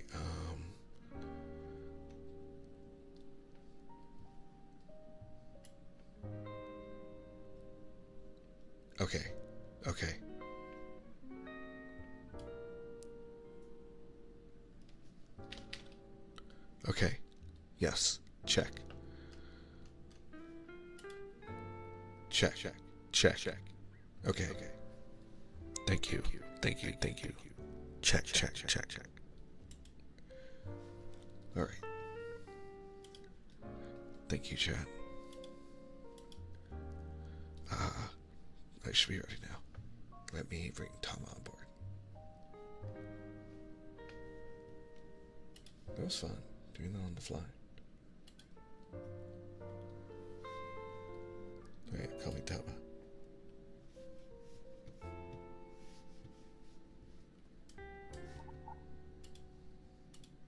Hello?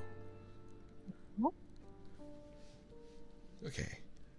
Can you say something? Okay.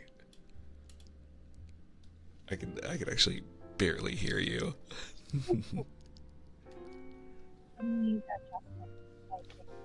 Let me turn down the game audio. Okay, let's try that again. Hello? Ah, there we go. I can hear you now. Okay, cool. How you doing tonight? I'm doing good. Now I need to mute your stream because now I'm hearing you twice. Okay, there we go. Thank you for last minute joining me. I know that we're going to be answering. I've been telling Chad about this too as I was getting ready to call you. I didn't know you tuned in. That next Monday we'll be hanging out. I was actually working on the.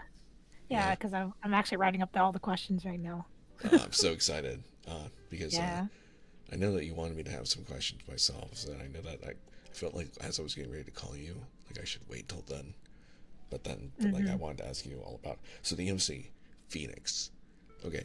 So yeah, essentially she's a phoenix from what I understand from the lore. It goes a little bit deeper. Like she's supposed to be like the cosmos or some sort of ephemeral being that is able to come and go as she pleases. Yeah. It's really weird, honestly, to think about that she could just exist in all these different timelines, and she's like sort of aware. Yeah, she's sort of like aware, but also not aware at the same time, which is weird. Damn, that's kind of amazing. I mean, except for the times where she like dies, but like since she comes back, like she comes back. Yeah, there's been like so each of the love interests, they have their own version of their MC that they have interacted with, and I mean every single version of the love interest. So like with Xavier, like Xavier's kind of the more special one because he hasn't like actually died and reincarnated into a new being like the others have. Mm-hmm. Because like the same Xavier that we are experiencing in the game is the same Xavier that you read in the anecdotes. It's the same exact one. So it is. It's not like literally like it's not canon. It's like all of it is canon. The anecdotes and the myths, technically speaking, yes, they are technically canon. Mm-hmm. So like Zane being a tree god or a tree guardian is canon. Like that's an It's alternate. canon, yes. Yeah. It's just an alternate timeline. Okay.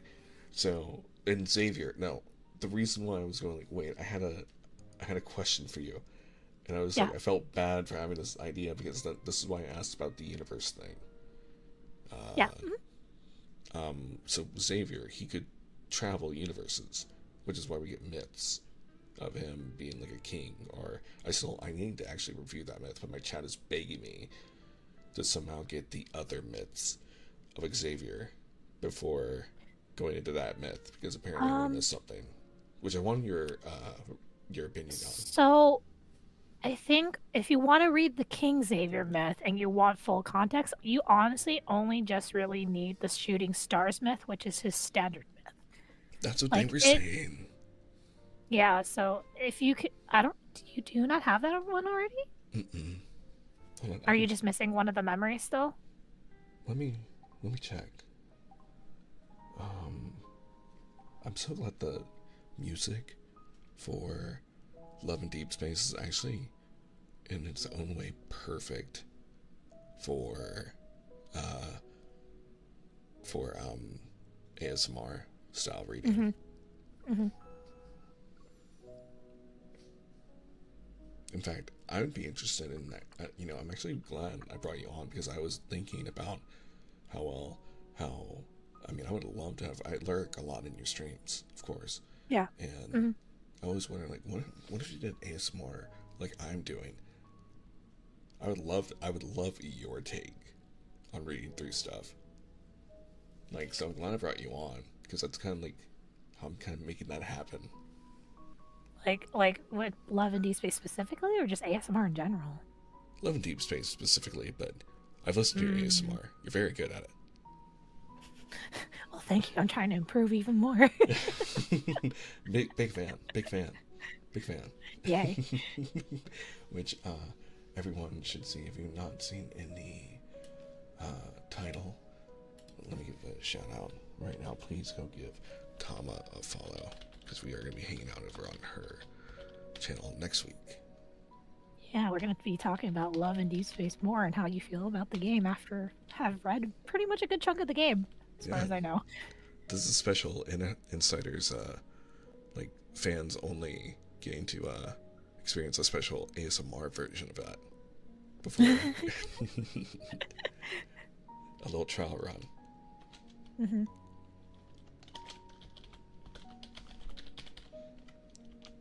How do you like the keyboard, by the way? I can hear it. It sounds nice. Yeah, I don't have it's membrane keys, so they're not like the clicky keys. Yeah, membrane always sounds good. There we go.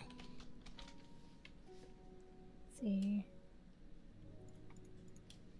And please, everyone over on YouTube, please go give her a follow.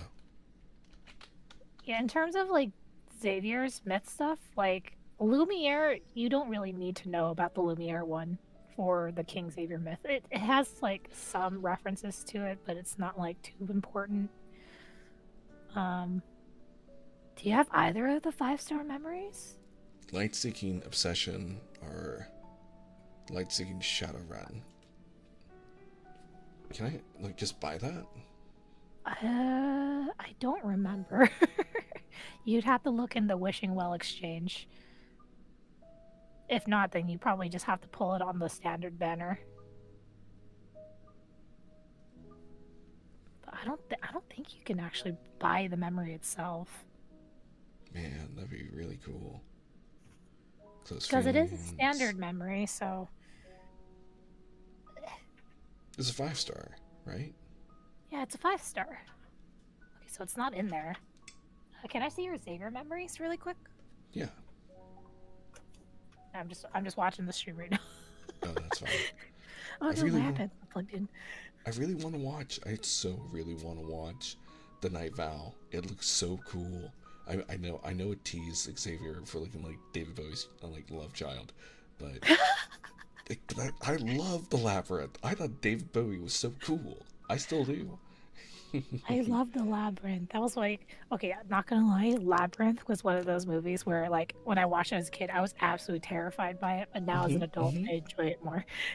Yes, yes. You know, I don't know. Maybe this is weird, but I always like to, for anyone I'm interested in romantically, I always like to watch the Labyrinth with them and see how they like it and judge like Just based off compatibility. of that. Yeah. Is that weird? Is that weird of No, me? no, not at all. It's more of a vibe check, if anything. Okay. God, I haven't used the word vibe check in a while. I know it's such a like I don't know if it's a millennial thing or not. God, I don't know. I feel ancient lately. God, with all the news and uh, stuff coming out. Not trying to bring up like anything, but Mm. yeah, it's just I feel old. God, As if a you feel old, millennial. I'm gonna be ancient then. Jeez. No. I don't think you're older than me. I think I am older than you. I don't know. No. Actually, I don't know. I don't know if we ever established that. No, let me DM you my age because I'm not open about it. I don't know why. I've just been like that. Here you go. This is my age, and you can Like, I just can DM me take a back. guess, but like, oh, okay. Oh, we're actually closer in age than I thought. Yeah. See, I knew it. I am older. Well, then we're both ancient then. There you go. No. No, when I was your age, I still felt unspry.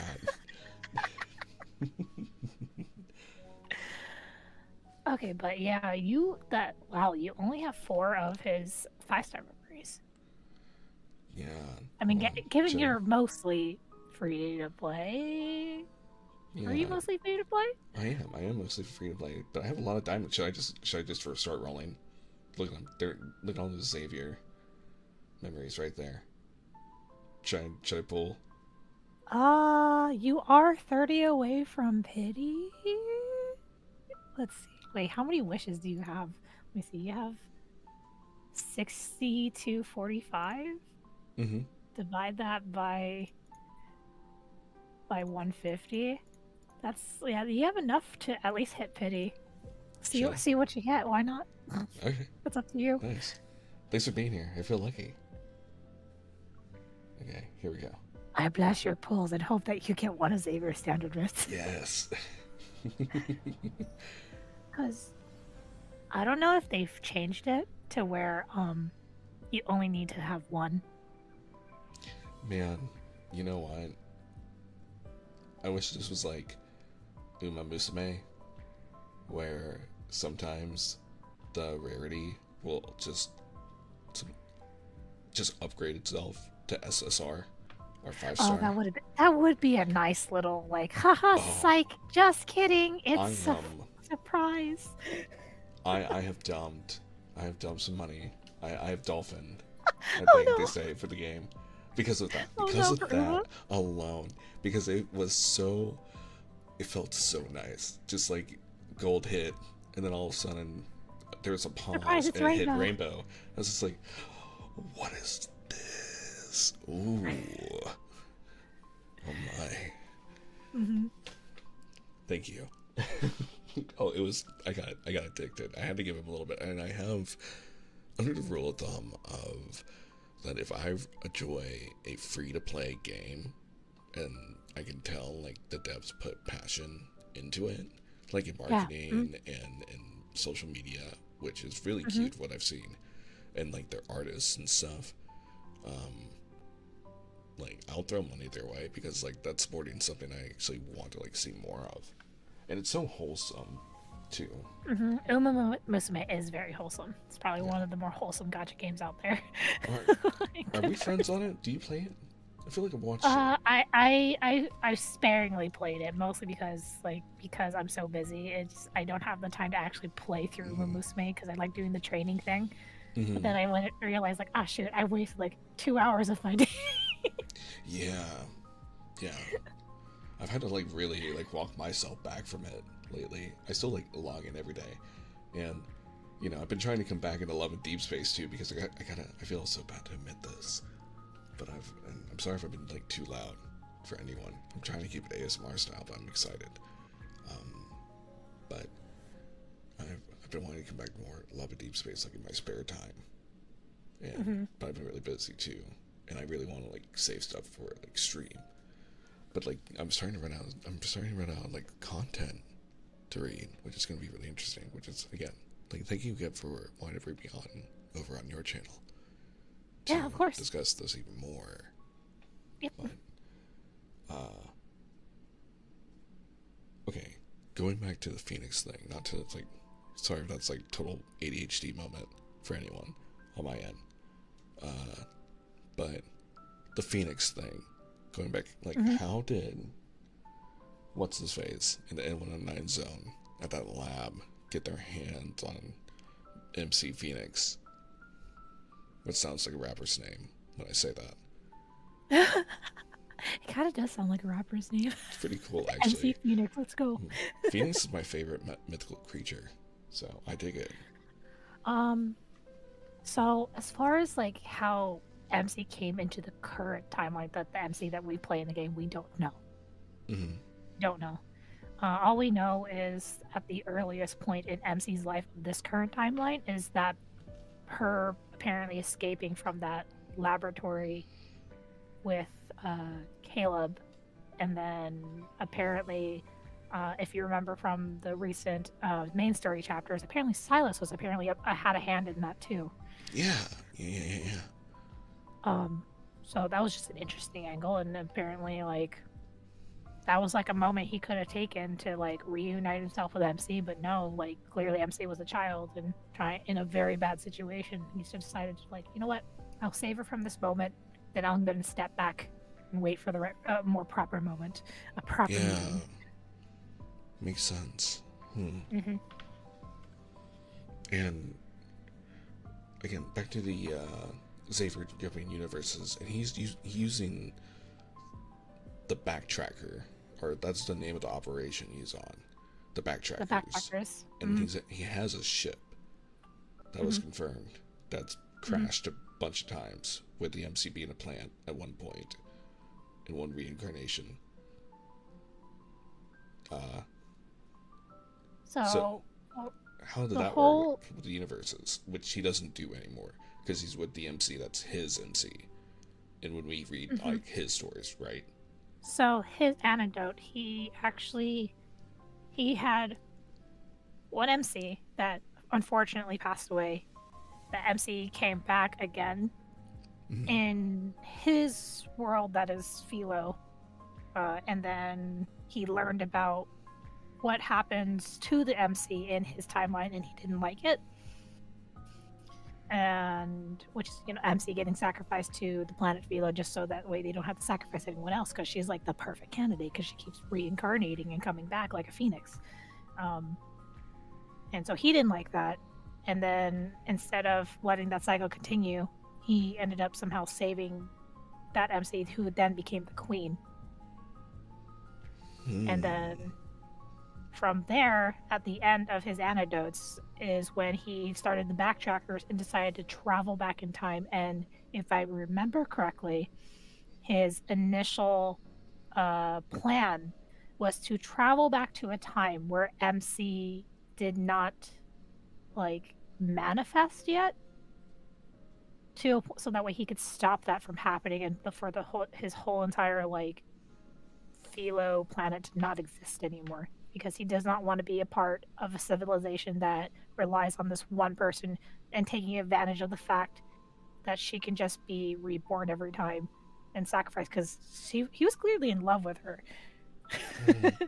and didn't want to have her go through that. So the idea was like, okay, I'm going to go all the way back to a point to where I can actually save this MC from this happening, and therefore it would jeopardize his own existence from ever like happening, because he only existed because the civilization that is Philo is able to thrive on this planet that is powered by MC's reincarnation ability.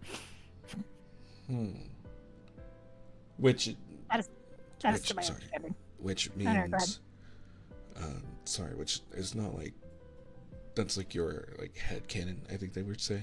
A very new. Not necessarily just from my analysis of like reading the stories. Okay, because he has clear intention that he wanted to go back to prevent all of this from happening. So which is why that's why he made the backtrackers and wanted to go back in time and whatnot. But unfortunately, after he went through the Deepspace Tunnel, he crash landed on our current planet and is now in this current timeline in the main story, and that's where he's at right now. And that's all because he's traveling through the Deepspace Tunnel. Yes. Which bends timelines, space, and universes. Yeah. So basically, he has been flying through different universes and different parts of the timeline, trying to find his MC or an MC that hasn't been claimed by Zane. Claimed, protected. Basically just protected, trying to protect the MC from going down the that fate path of that reincarnation cycle in that one universe at least, and just living through it with her. Because until then, his life, because of being part of the backtrackers or whatever his power is manifesting of, or is given to him for his immortality, that's obvious. He is able to pause his life until he found the MC and wants to live through his life with that MC in that universe. At least essentially protect her. Essentially protect that one. Essentially. Yeah. It's like his motivations are so complicated, but at the same time, it's like he does not want that responsibility of it is my royal family or whatever that is like sacrificing this MC for the sake of the better of his own people, which he does not agree with at all. Yeah. Which means that he could potentially like be in like go total elf mode and like outlive her like Peter Pan, and then go off into another universe and try to find another one. It's possible, but that just depends how long his immortality actually lasts him, because there's a headcanon / theory that if Xavier does succeed with his mission, that he ends up basically messing with a timeline, therefore will make himself non-existent, because if he saves the MC, he essentially becomes non-existent because the whole planet Philo never begins in the first place. Okay. Space-time continuum stuff. So, all that is to build up to this question, and why I was like, okay, I have to call you, and I'm very sorry if this is stupid. Fine. That means he's lived because there's been involvement with him interacting with other MCs and other, like love interests, that he's basically been cucked at some points. Sorry, like that's so bad on my end. No, that's totally valid. I mean, in a way, yes. Yeah, in a way, yes, but that's why the game, how they treat the storylines for each ally is that you're supposed to treat it separately. So technically speaking, like the main story is the only time where all of the allies, as far as I know, have converged onto one MC. But like they're all like intertwined somehow, because you've seen the main story that they have their own like certain goals, and then for this MC that we are controlling in the game in the main story. And I also theorize that maybe we might be in a MC timeline where MC is supposed to end up with Zane, because in terms of the story plotline so far, in terms of closeness, Zane is the most likely candidate for them to be together, just based on what has happened in the story. The main story. Mm-hmm. Which is interesting because you are a Zane girly. Confirmed. Yeah, I am a Zane girl, which is very convenient for me, but I'm like, because I was thinking, like, there's I don't want to two call ways. you unbiased. Totally not unbiased or anything. But... Totally not unbiased. I mean, as a scientist, I will also say you do have a major point, which it means they can only erase it, which with at least 10 more years of lads. Oh my god, can you imagine? I don't know if the game's One Piece lads. It's gonna be like One Piece. They'll just keep adding more and more, and we're just never gonna reach the resolution, are we?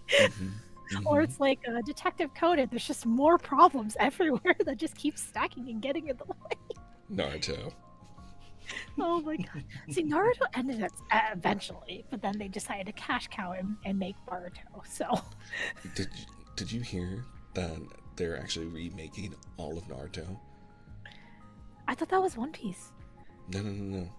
Is it Naruto too? Yeah, they're remaking the entirety of the anime, but they're gonna run it without any of the fluff. No fluff. It's just no flavors. So no Naruto, no what's that?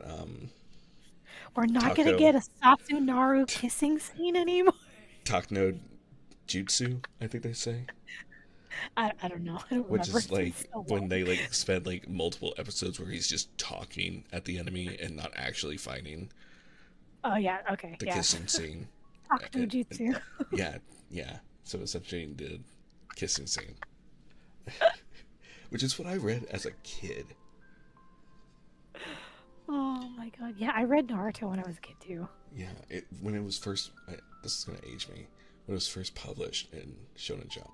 Like that was mine. That was my introduction to manga. My introduction was Inuyasha.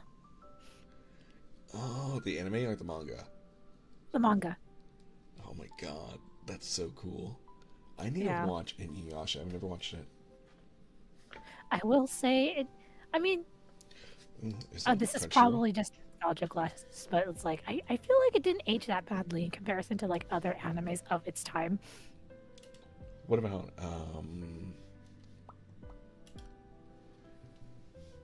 and let me know if I'm ever like too loud or intense, by the way, while I'm you're fine. doing this. Perfect, thank you. Inuyasha. Let me see. I want to see if Inuyashiki. It's not on Crunchyroll? No, there it is. It's Yashahime. Was on, it's called Yashahime.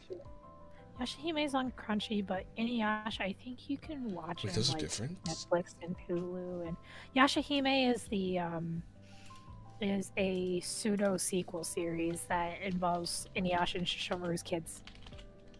It's the Boruto of Inuyasha. That's the best way I can describe it. Honestly, I personally liked it because like it helped close some doors for me for Inuyasha as a series, but at the same time, a lot of people dislike it because it's like it wasn't really okay. Rumiko Takahashi, who is the mangaka of Inuyasha, oversaw the project, but she didn't actually like do a lot of the like writing, so to speak.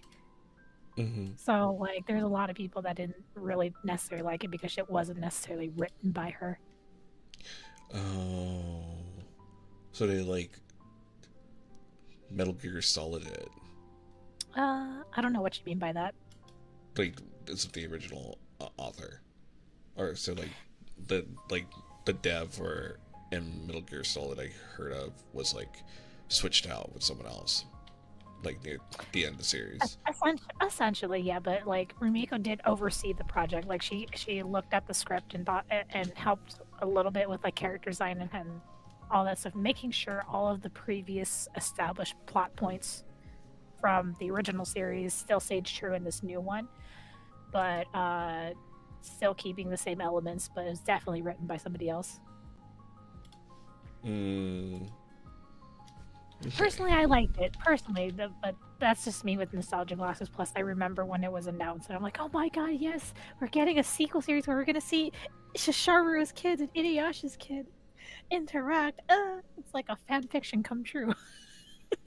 Oh my god, 6 seasons.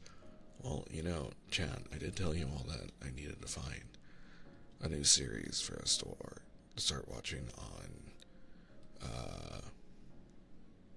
Sundays. So I think this will be it. We'll start watching Inuyasha.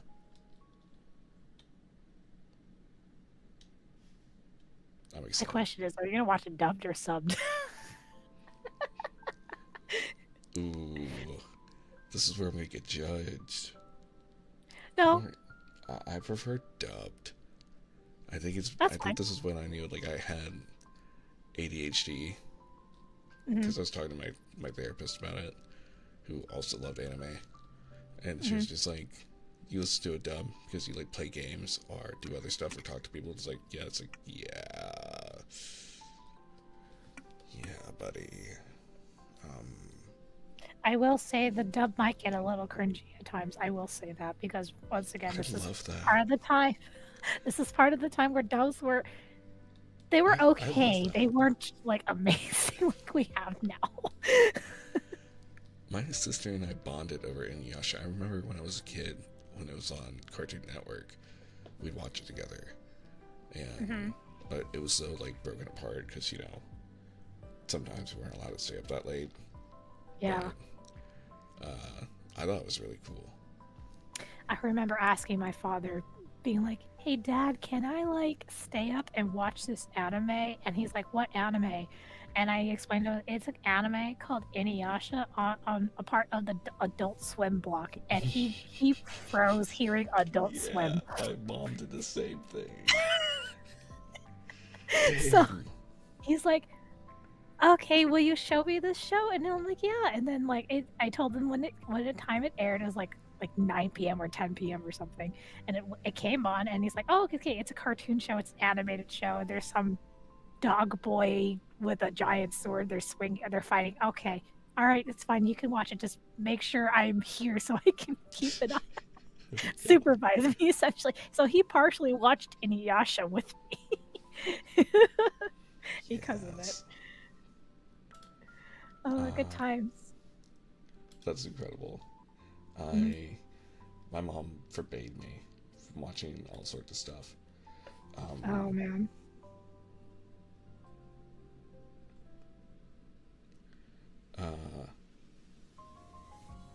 Sorry, I was looking at Inuyasha. I forgot what I was gonna say. Like, there's this one anime I've been thinking about. Like, actually,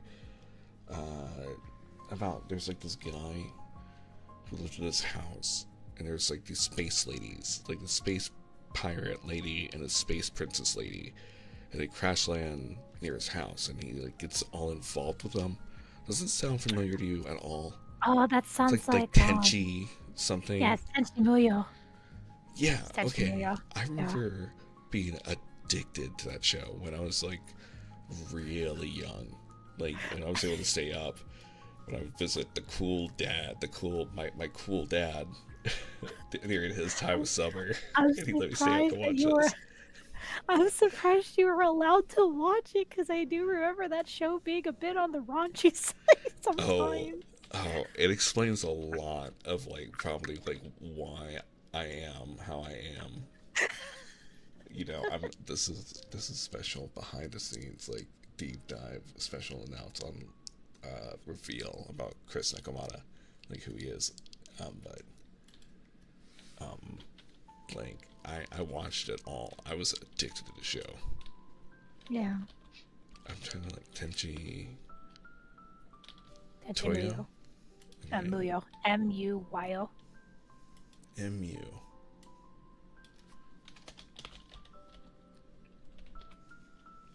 God, I hate that my brain sometimes is like an archive of animes that I've watched over the years, and then if people describes a plot, I'm like, I think I know that one. I think it's this. That's so cool. It's on Crunchyroll? No way. Is it on Crunchyroll? No way. It's so old. I thought it would have gotten picked up by Hulu or something.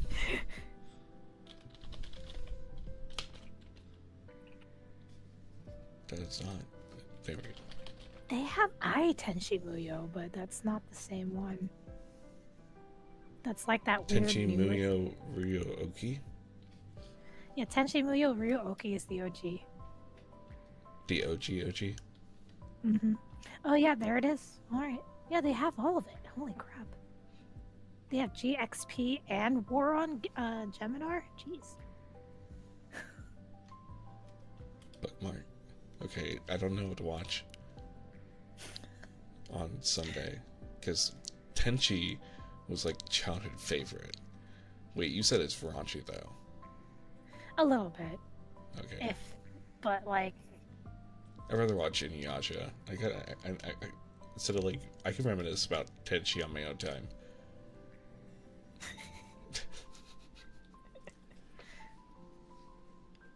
Wait, they only have the... They don't even have all of Tenchi on Crunchyroll. The heck? Yeah, they only have season 4 and season 5 of Ryo-Oki. It's rude. Really? Damn. Yeah, I'm just looking at the episodes right now. And only 4 episodes? Wait, only 4 episodes? No, they only have season 4 and 5 of Ryo-Oki.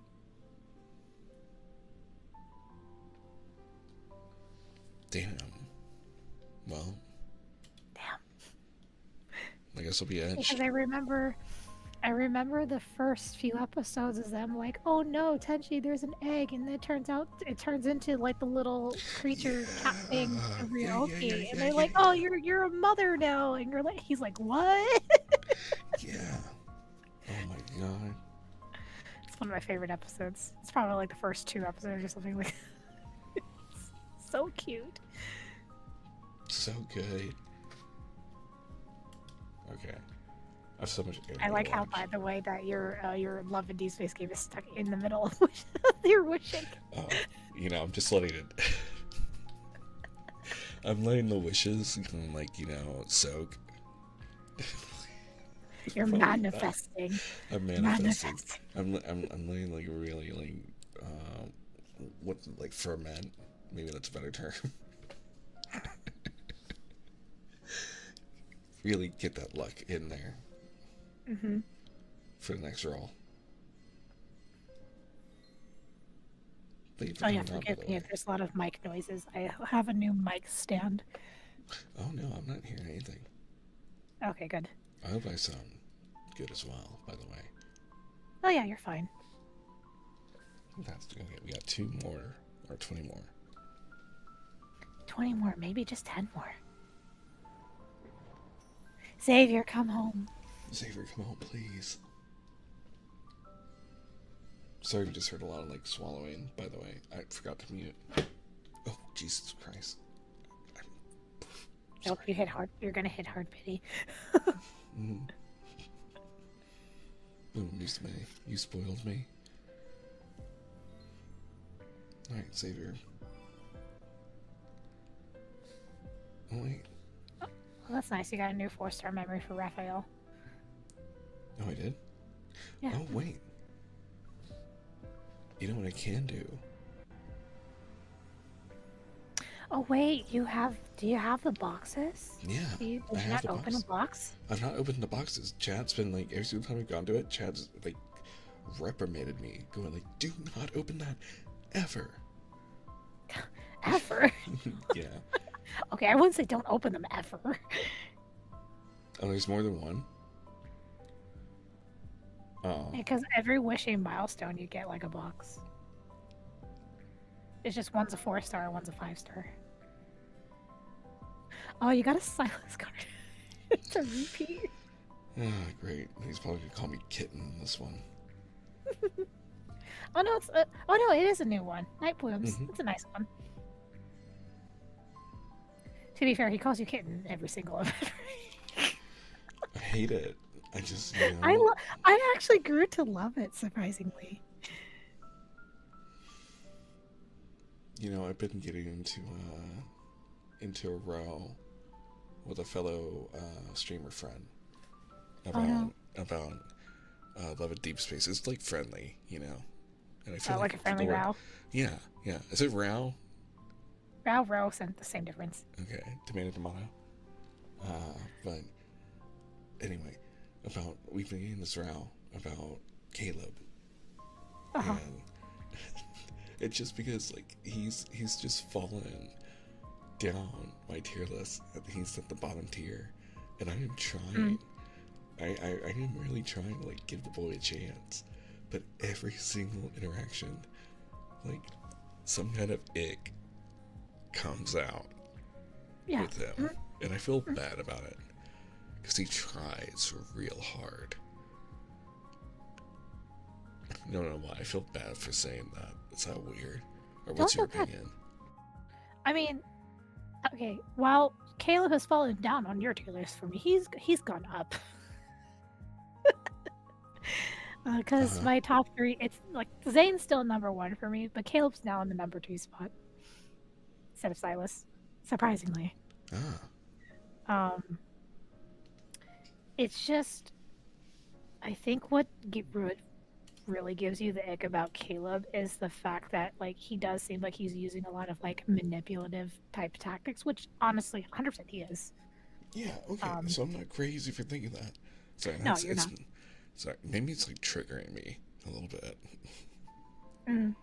But the thing is, I think what puts me past the manipulation his tactics is because it's really all Caleb knows because he grew up with the MC. They're basically brother and sister, like in terms of relationship, and it's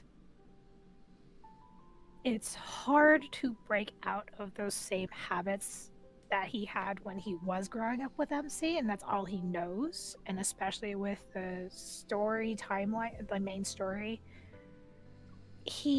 from what I've noticed in his memories that have released thus far, a lot of it goes into nostalgia, his past with the MC, and it gives me the sense of like this is all he can hang on to because he is unable to really make new memories necessarily because of what's happening in the main story.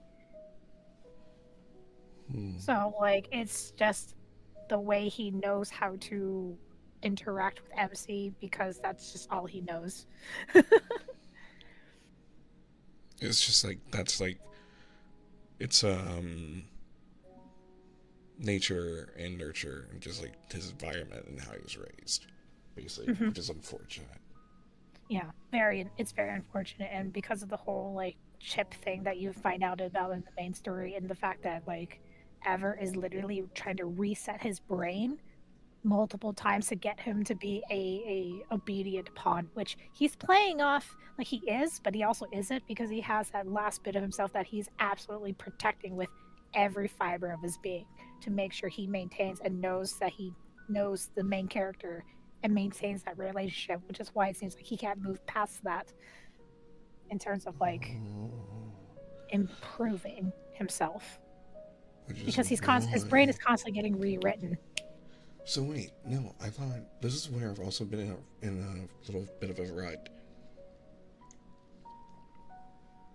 Sorry for kind of not muting myself. Yeah, you're fine. But with Caleb is that he's being brainwashed, but the MC was able to get her hands on something that like disables that or like calms it down or whatever. But he like caught on. It was just like, you think I'm brainwashed, but I'm not. But then he goes to like the Ever peoples and all that stuff is happening. He's kind of doing the whole. Sorry. What's the word? Double agent. He's basically playing double agent. So like kind of how like Snape was doing in Harry Potter, kind of. Oh, damn! But you just broke through the wall. You just broke through the wall for me. Wow. Am I? Did I? Yeah, because I love Snape. The whole time I read Harry Potter, I hated Snape so much. So much. Because I was bullied. I feel like who didn't? Yeah. Like who didn't? But then like when what happens, which I'm not gonna spoil it. For once. I know it's been the book is so old at this point. Just spoil it. Okay. I don't know. I was traumatized when I heard about people spoiling it, which luckily wasn't spoiled for me. I read through the book like day one. I was in the news, unfortunately wearing a woman's shirt somehow. I don't know how I got into that. It was like a V-neck, but anyway, before V-necks were cool. Anyway, fun. I read the book like before the news even happened, and I was in a small town where no one else read it. I don't know why my mom loves Harry Potter too, but she wouldn't let me watch horror movies, like anything that dealt with the devil. Like, she's very, very religious. But anyway, the Wish Crate is SSR, right? Yeah, the SSR Wish Crate. Mm-hmm. Okay, so which one? The Suns, right? Yeah, it's. I think there should only be 2 Xavier members in there. This is it. Yes. Mm-hmm. Okay, so which one? I don't think it really matters because when I played, you needed both, but like you can pick whichever one you want. I'll go for the very first. Okay. I just don't know if the story unlocks if you have the first one or both, or because I don't know if they changed it. Yeah, there it is. Shooting stars, right? Yep, shooting stars. Okay. I just don't remember if you need to level it. Because I don't know if you have access to the whole thing. Should I go ahead and click on it? You know, Well, click it. It will take you to another menu. Or it should. Okay. I don't see any, like, restrictions. I mean, obtain. Oh, yeah, no, you do need... Okay. So in the upper right corner, it says you need a myth shard. So I need to go to the memory. So you have to go to the memory, and you have to level it up to, I believe, 65, and it will give you four myth shards. And then once you get the other memory, you can upgrade that to 65, and then you can get the other 4 shards. Yeah, so they kept it the same. Okay, power level. Yeah. So how many bottle of wishes do you have saved? Not a lot. Ooh, you know, and I just got all these boxes. Which gets worth it for everyone that watches. This will. Yeah, this is the one thing that they changed with the newer limited myths is that you don't need to actually do all this leveling up and getting the shards and whatnot. If you just own one of the memories, you can just read the whole story. And you know, this weekend, because on Monday before I join you, then I will go ahead and do this myth if I can. Okay. And then that's another way that we could talk about it. Exciting. Yeah, and also if you need more time to go through it, because I know probably you're gonna need to grind more materials and whatnot in the game to get people to unlock it. We can always reschedule. It's not like something priority or anything. Like I have pretty much open. I'm just in con prep mode, so just whenever is convenient for you. I'm planning on next year to go to a lot more cons, so please recommend me to ones I should go visit. I mean, I could really only recommend California cons. I can't really say for much else. Really? Oh. Because I only live in I've only gone to California cons for the most part. I've very rarely actually let me think. Have I gone to any cons out of the state? Technically, I've gone to a couple in Vegas, but that's not much. There's not much. I'm just thinking, it's what cons? The only con I could think of that would be maybe if you wanted to go to one is maybe PAX East or Otakon or something like that, because that's all like more towards the East Coast.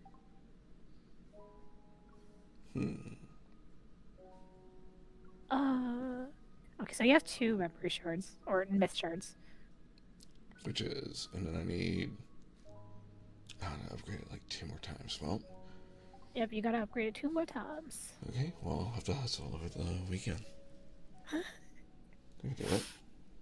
I really do need to like it reminds me I really need to like work on that video where I was like, oh, this is what you can do to gather diamonds.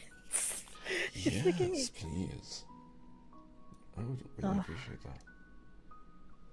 but yeah, I do plan to have the questionnaire done like today or tomorrow, and then I'll send over the questions so that way you know what to expect to answer, I guess you could say.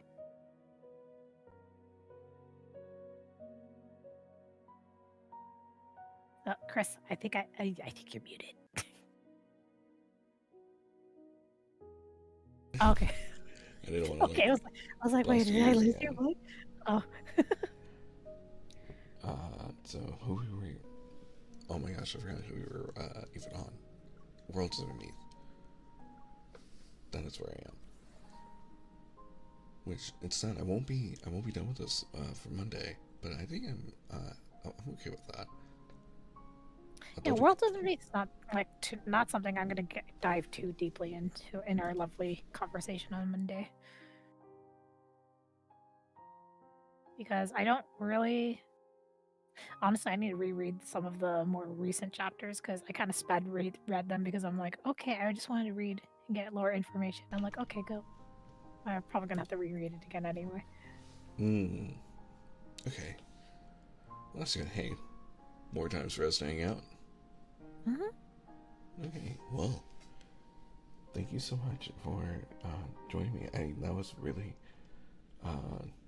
that was answering like all my questions that was concerning the Phoenix aspects, and I feel like now we're encroaching on our topics for Monday. So, and I know that you're like busy, so I'd love to hang out like some more. I'll hit you up later, definitely for sure. But yeah, I've been seeing you playing Peak. I'm like, where's my invite? dude, yes, please. Oh my god, I gotta invite you with like even with the people I've been playing with. I've Yeah, gone up. I need to improve my climbing skills. Okay, what? How hard? What? Where are you on? Like what level? Like what kind of difficulty? I mean, I've only done Tenderfoot, I've done but up like to I've upset. you saw the last time I played, it was like we reached the inside the volcano, but then we got stuck. Yeah, I loved watching you guys. You guys were so Oh, funny. that was so frustrating. Yeah, I felt bad. I wanted to help out so much. No, it's okay. It's okay.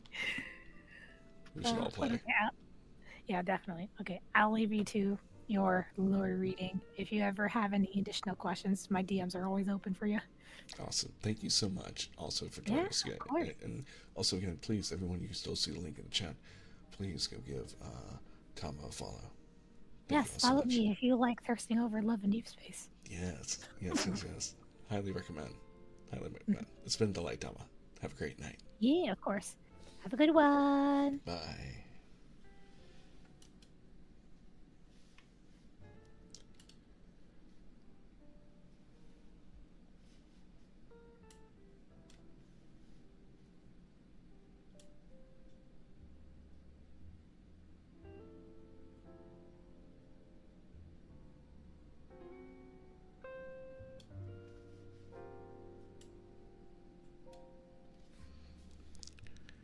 Hello, everyone. Well, that was absolutely delightful. Thank you again for joining us again.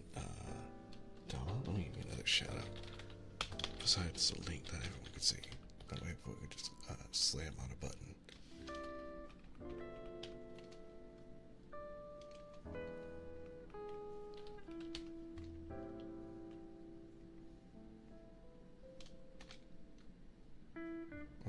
I have to wait 15 more minutes. Okay. Anyway. Thank you all. for joining me tonight. We'll continue where we left off. The Phoenix thing is like blowing my mind, you know. Wait, could that be a sound sound trigger? I'm still such a newbie when it comes to ASMR. I apologize, y'all. But thank you again for being here. Let's see. Now, let's continue with our story. So I forgot the mic. So we were joining Ansla as she was beating up someone with her mentor, Geneva. She watched the orange-haired woman, flex her wrists. Do I need to remind you that Geneva looked up with a small smile? This is my plan. You tag along of your own volition. But we're family. Of course I'll follow you. I was to declare this as it was the most obvious thing in the world.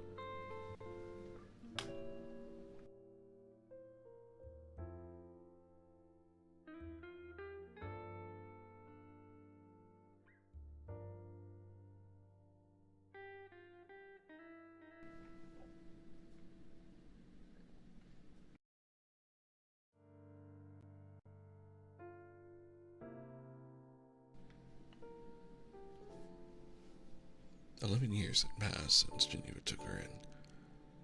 Geneva, why don't we head to Nikon? We can open the bar there." "No. Why not? We can make more money here."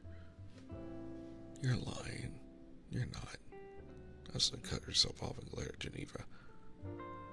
"Geneva, you don't want more money. You want to ditch me and have fun by yourself. You know so well. You know me so well. Can you make my wish come true then?" "As if you bought me to be your sidekick." "I adopted you to make me sound like a human trafficker. A tiny sum of money you had wouldn't even buy a single decent bullet." Another feeble creak sounded at the bar's entrance, which cut their bickering short. Aislinn glanced up and recognized his guard man. He gave her a curt nod and walked him to Geneva.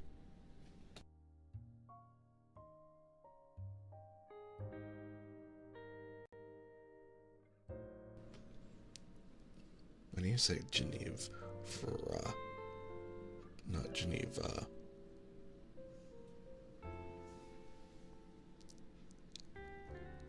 They exchanged a glance and silently slipped into the kitchen in the back. Alone, Aislinn calmly picked up a broom and began sweeping the scattered debris.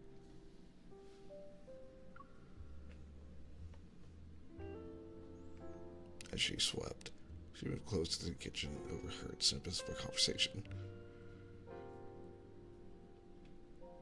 It sounded like the scarred man wanted Geneva's help in finding someone this time. Aislinn cut a few telling phrases: missing evolver, test subject, base of operations.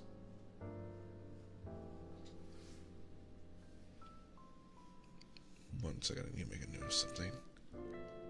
Just had an epiphany that I want to talk about on Monday.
her story.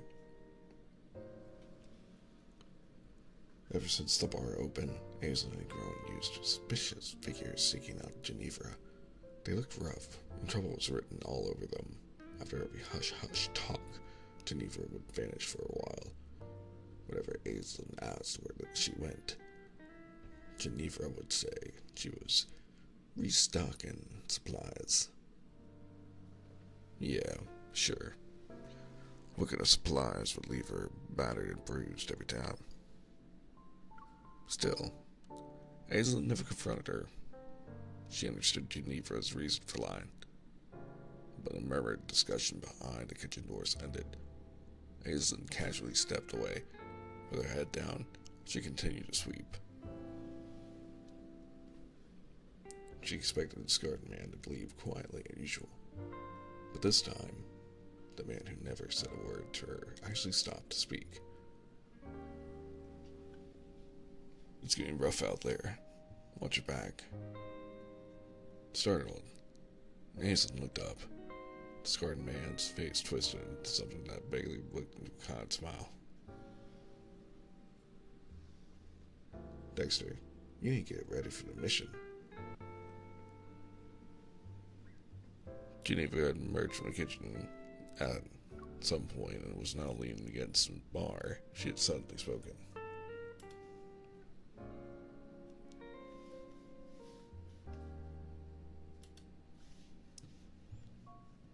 Sorry, I'm just adjusting one thing that I accidentally adjusted for that call.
Apologies.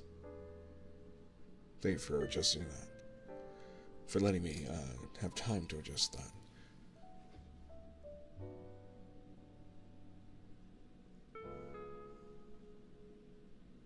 Anyway, our lookout vanished. They might know we're onto them. Your cover may already been. She trailed off, but Dexter tilted his head. He understood what she was implying. What are you worried about me? Everyone will come back and drop some flowers in my grave. Get lost. He laughed, before speaking in a serious tone. Don't worry about me. In this line of work, hardly anyone meets a peaceful end. I accepted that. Besides, we promised parents that we'd bring their child home. If not us, then who? We can't be cowards now. Genevra smiled. Fine. Make it back alive and I'll clear your town.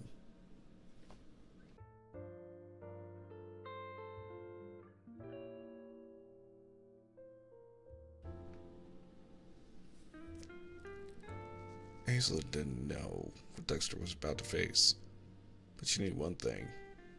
Neither Genevra nor Dexter were their real names, and more importantly, they were good people.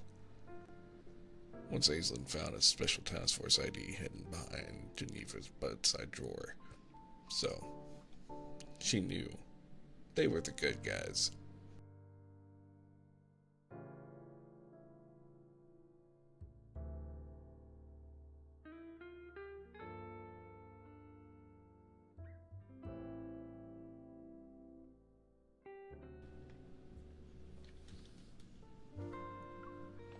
Sorry for the ads, everyone. Take this time to stretch your legs, and thank you again for hanging out with me tonight.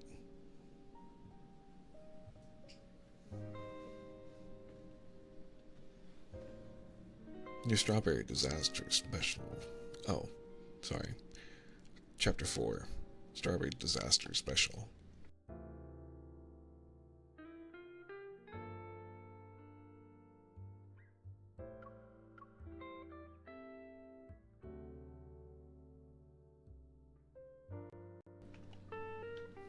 Your Strawberry Disaster Special, sir. The snow-like ice cream is topped with fresh strawberries and simmering sauce. It practically begs to be tasted. As she sets down the dessert, Aislinn slips a Protocore auction invitation beside it like a side dish. Fresh strawberries and Protocores pair surprisingly well, wouldn't you say? Mr. P ignores the invitation at first. He samples the dessert instead. Tart strawberry sauce melts with rich whipped cream to flood his taste buds. He closes his eyes and sighs contentedly. Exquisite, just as I hoped. Only then does his gaze shift to the invitation as if he's recalling something.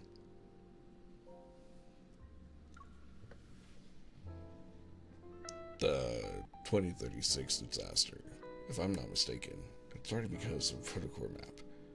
Is that where you got your inspiration? A third of the N109 zone's population had vanished into chaos. Mr. P remembers it well. Aislinn confirms his suspicions. Unfortunately, that Protocore map was lost at that time. Seeing the faint remorse in her eyes, Mr. P offers an knowing smile. Lost? Perhaps it was stolen. You aren't suggesting Phantom Thief P did, are you? Who knows? His ultimate speculation. He chuckles softly before playfully shrugging. Maybe the map was just an excuse to shake things up from the start. Seeing his genuine smile, Aislinn lowers her gaze to mask her curiosity. Perhaps. She idly brushes back a strand of her chestnut-colored hair. As it slips off her shoulder, Mr. P catches a glimpse of a silver windflower earring.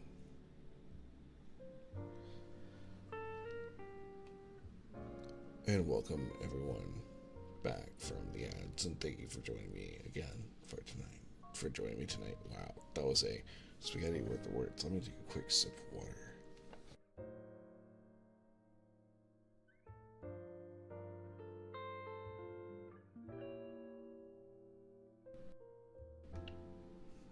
I'll be honest, and I don't know if Tom is still here or not.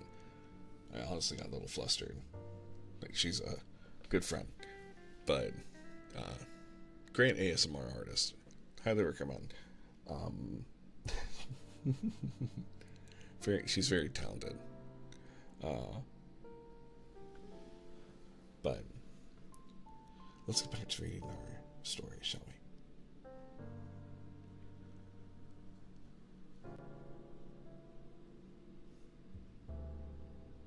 There were no flowers in the N109 zone. Aislinn propped her chin on her hand and stared blankly at the silver windflowers on the bar counter. Geneva brought them in a few days ago from somewhere. Since then, Aislinn never saw the scarred man again, although certain people stopped visiting. Geneva was even busier. She headed out and vanished for days. Did you hear? Even the special task force cops have their eyes on that Protocore map in the N109 zone.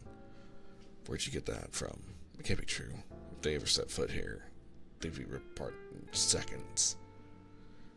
Inside the bar, Aislinn quietly wiped glasses while two customers whispered. At some point, a rumor started circulating about a priceless Protocore that was hidden in N109 zone. It drew in greedy opportunists like moths to a flame. I heard something else. Someone said Silas had started eating people. Silas.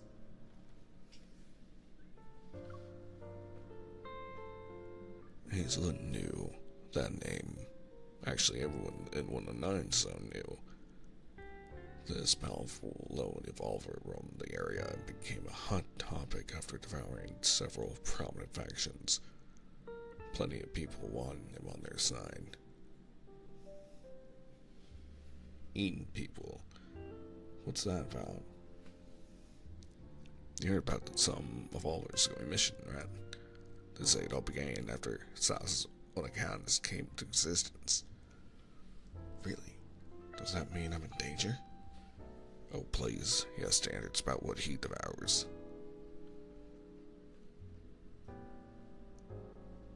At midnight, Asen woke up to an urgent ringing. The display showed a number she knew all too well. Genevra's. She'd been missing for months.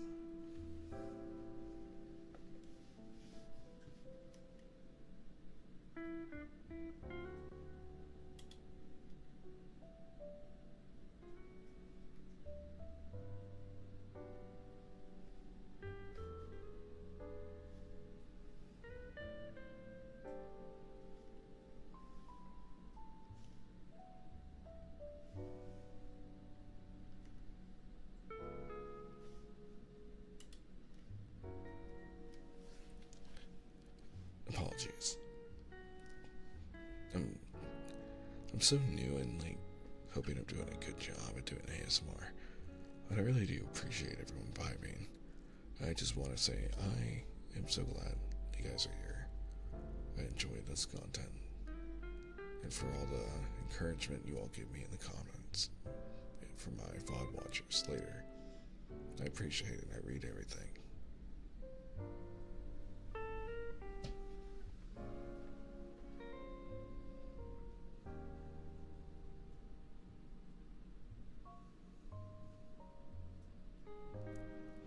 For some reason, unease stirred in Azen's heart. She quickly answered the phone. On the other end, chaos reigned. Gunshots, something like a beast roar, and human screams amid the clamor. She heard Genevra's voice. No matter what happens, don't leave Elysium. And her final words were drowned out by a massive explosive from the street. Late 2036. The N109 zone experienced its largest riot since its conception. The scramble for a protocore map soon escalated into a gang war. It engulfed every faction.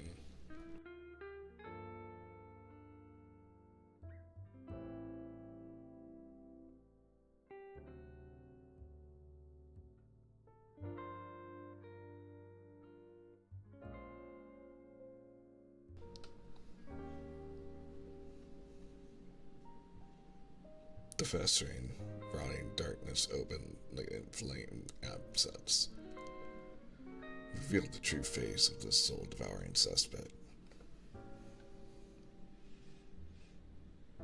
The fighting raged for months until the weak were fully consumed and every resource was carved up. In the end, the N109 zone's turmoil disappeared, and the legendary Silas emerged as the victor. The once three-way power balance was shattered, and the law's territory finally met its new master.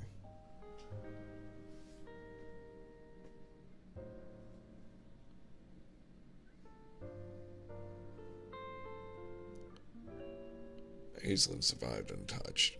She was one of the lucky few. At the same time, she didn't understand why she and Elysium remained unscathed. Not until Black Crow delivered its master's message. The deal is done. I'll be taking the map.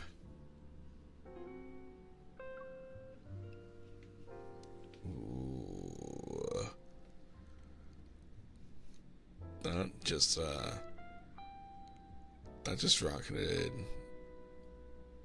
Silas up. That was pretty cool. What's my rankings again? Zane is still number 1, followed by Xavier, And then I believed we had a tie for third for Raphael and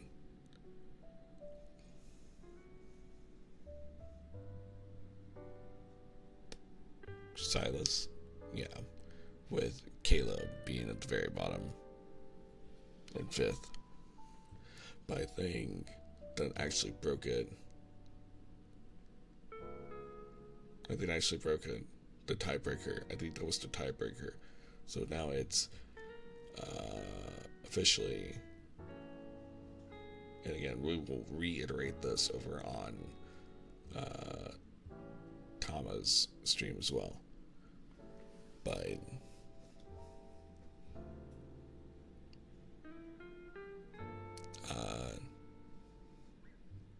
oh my god, it just slipped from my mind. No, I'm kidding. Oh my god, if it actually did. Well, I guess that means we don't have to save from Tama on Monday.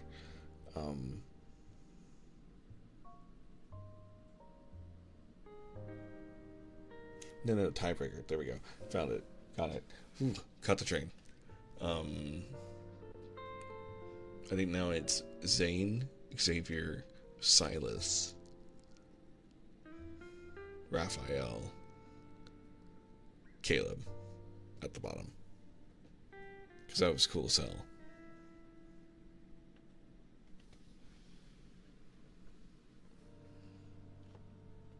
A deal. That's definitely something you do. Mr. P eats his last spoonful of ice cream. He still feels unsatisfied. He's curious about that past event. And I will say this too, to go along with that. That's a very slight edge. Just by the way. Slight edge. Here's hoping I remember this on Monday. I'm getting a little sleepy, but we're on the very last chapter. That is called Today's Special.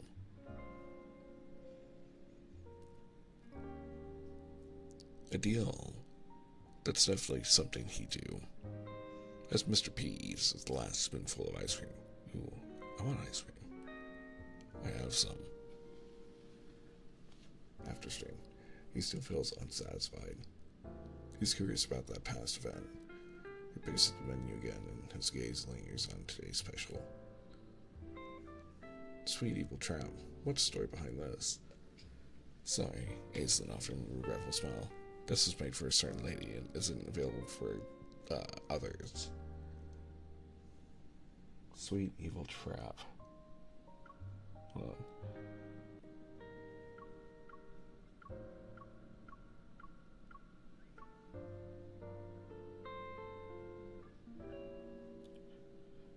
Pepper walnut, tart, rosemary gelato, pomegranate jelly, red wine marshmallow, 10.5 grams of soul.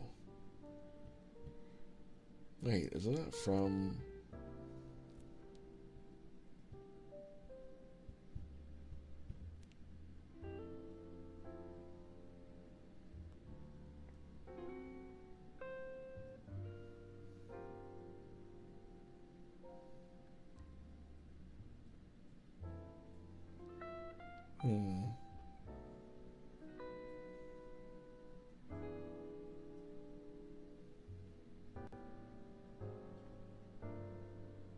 Do I still feel familiar?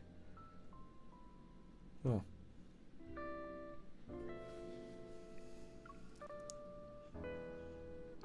Sorry, Aislinn offers him a regretful smile. This is made for a certain lady and isn't available for others. Who can get that kind of privilege? Mr. P has never heard of an item on the connoisseur's menu being custom made for one individual. That's confidential info. I'm afraid I can't tell you. I see. Then can you at least tell me about the side dish? Mr. P doesn't want to give up. I'd love to, but I'm afraid I can't. Aislinn smiles slyly. I don't have the courage to serve our sponsor as a side dish.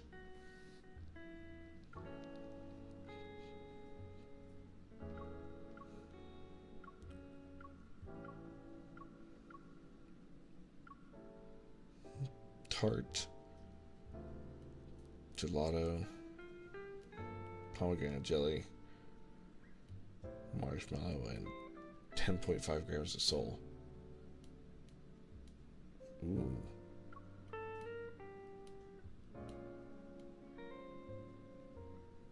Sorry if you heard clicking just now.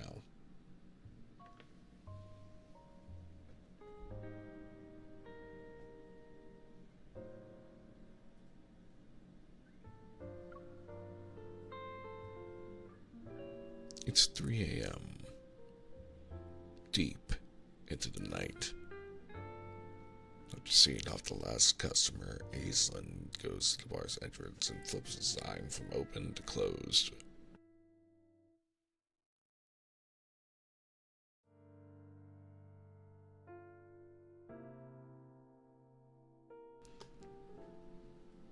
As always, she returns to the counter and pours herself a glass of whiskey. For years, Elysium has been one of N109 Zone's top intel hubs that's backed by a powerful force. She hasn't seen Genevra since the riot, and from the Crow, Aislinn learned about Genevra's deal with that man. They trade the Protocore map for Elysium protection amid the chaos. How Genevra got the Protocore map remains a mystery.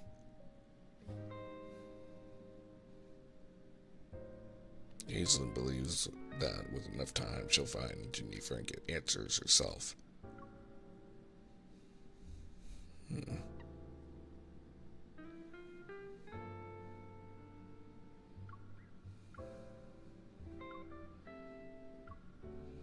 Sorry, I'm like reading something over and over and I'm like trying to understand something. Anyway.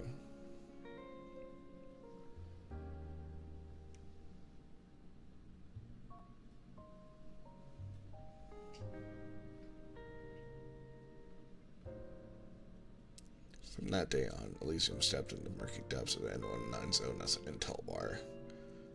As Aislinn finishes her drink and prepares to leave, something on the corner of the counter catches her eye. This is... Aislinn picks up a frog plushie.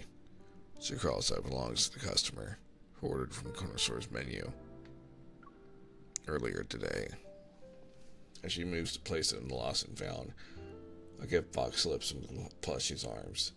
It reveals a wine-red card tucked into the seams. To my dear Aislinn, once someone traded me a map for what's in this gift box. Now I'm returning it to its rightful owner in exchange for your splendid menu. Please, thank you for your hospitality tonight.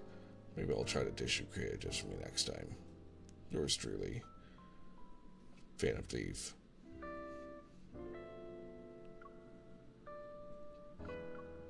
So, what was his? 24K exchange artist. Chicken leg cooked with scallion. There you go, scallion oil, soy sauce, salt, golden coconut oil,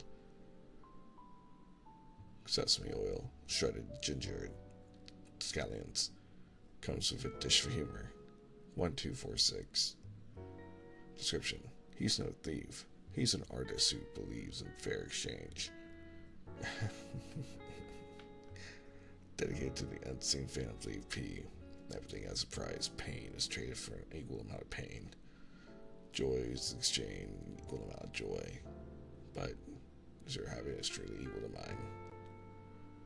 Ooh, is he trying to answer that question? Is that the question? Is your happiness truly equal to mine?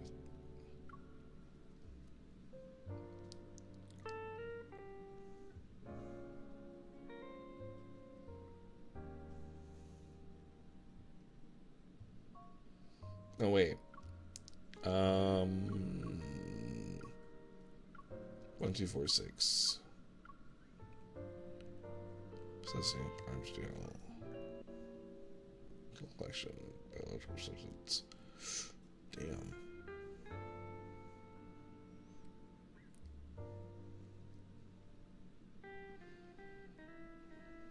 And then 7. Predator trading.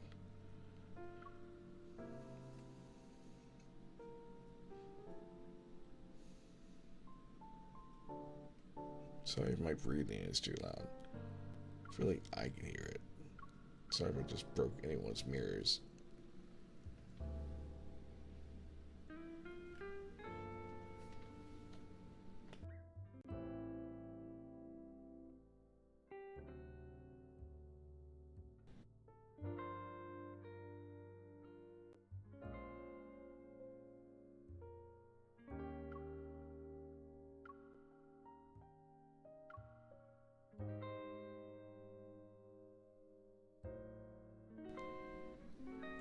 As if sensing what's about to happen, her heart starts to pound.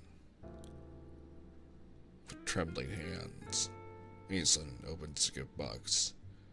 On soft velvet rests a stack of old bills, the very ones she once forced into Ginevra's hand.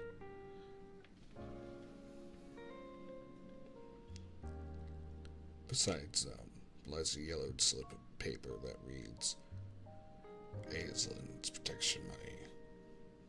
Aislinn touched her eyes at seeing from tears. After all these years, the small piece of survival finally returned home. Hmm.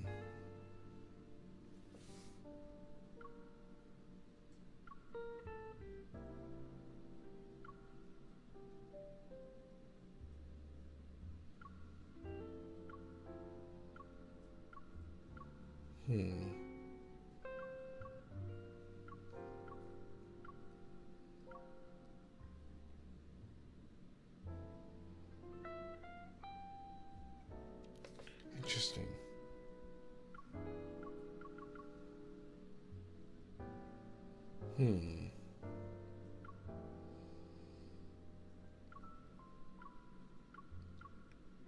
That leads to another story, I believe. I'm so tired.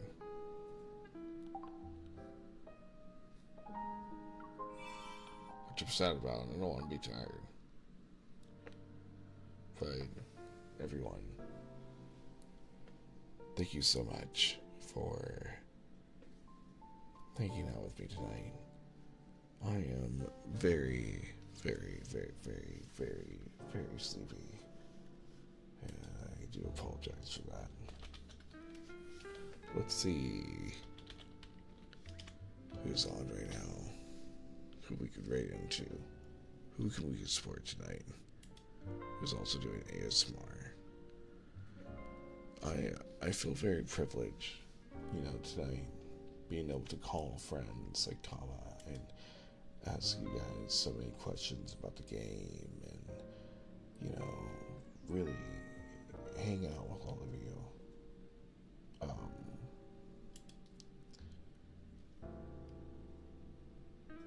I felt like I really shared a lot more of myself tonight, and I am thankful that I got to do that.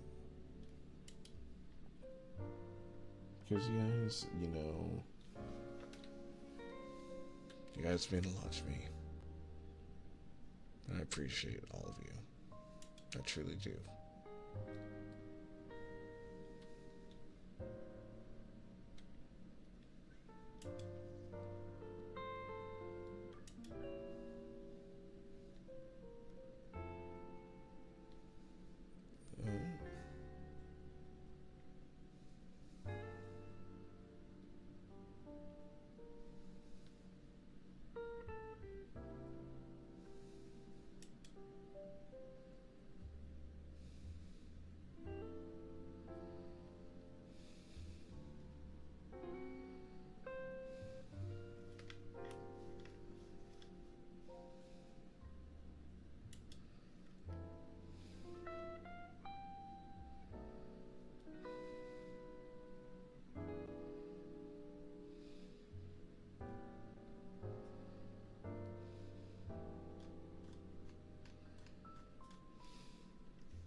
Sorry for the delay.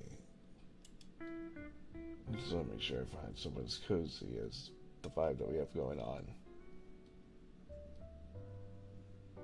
Although I was tempted to send you guys to Freddy's playing Super Mario Party Jamboree, which is not necessarily cozy. So we may... Oh, wait, hold on. Someone's doing a birthday subathon?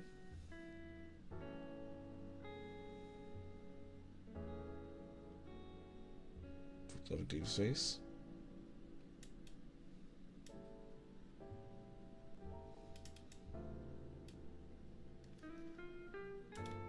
Okay. We're gonna go and I believe make a new friend. See if this works. But thank you guys so much for hanging out with me. PJ, thank you so much for hanging out. And everyone that's lurking, and to all the VOD viewers. And again, special thanks to Tama for, you know, her opinions, her helping me, like, really work through some things that were blowing my mind. And also, you know, personally, like, being cool all around. As all of you guys are, like, super cool. Appreciate every single one of you. We're deciding to play more Persona 5 though. Bad Thieves.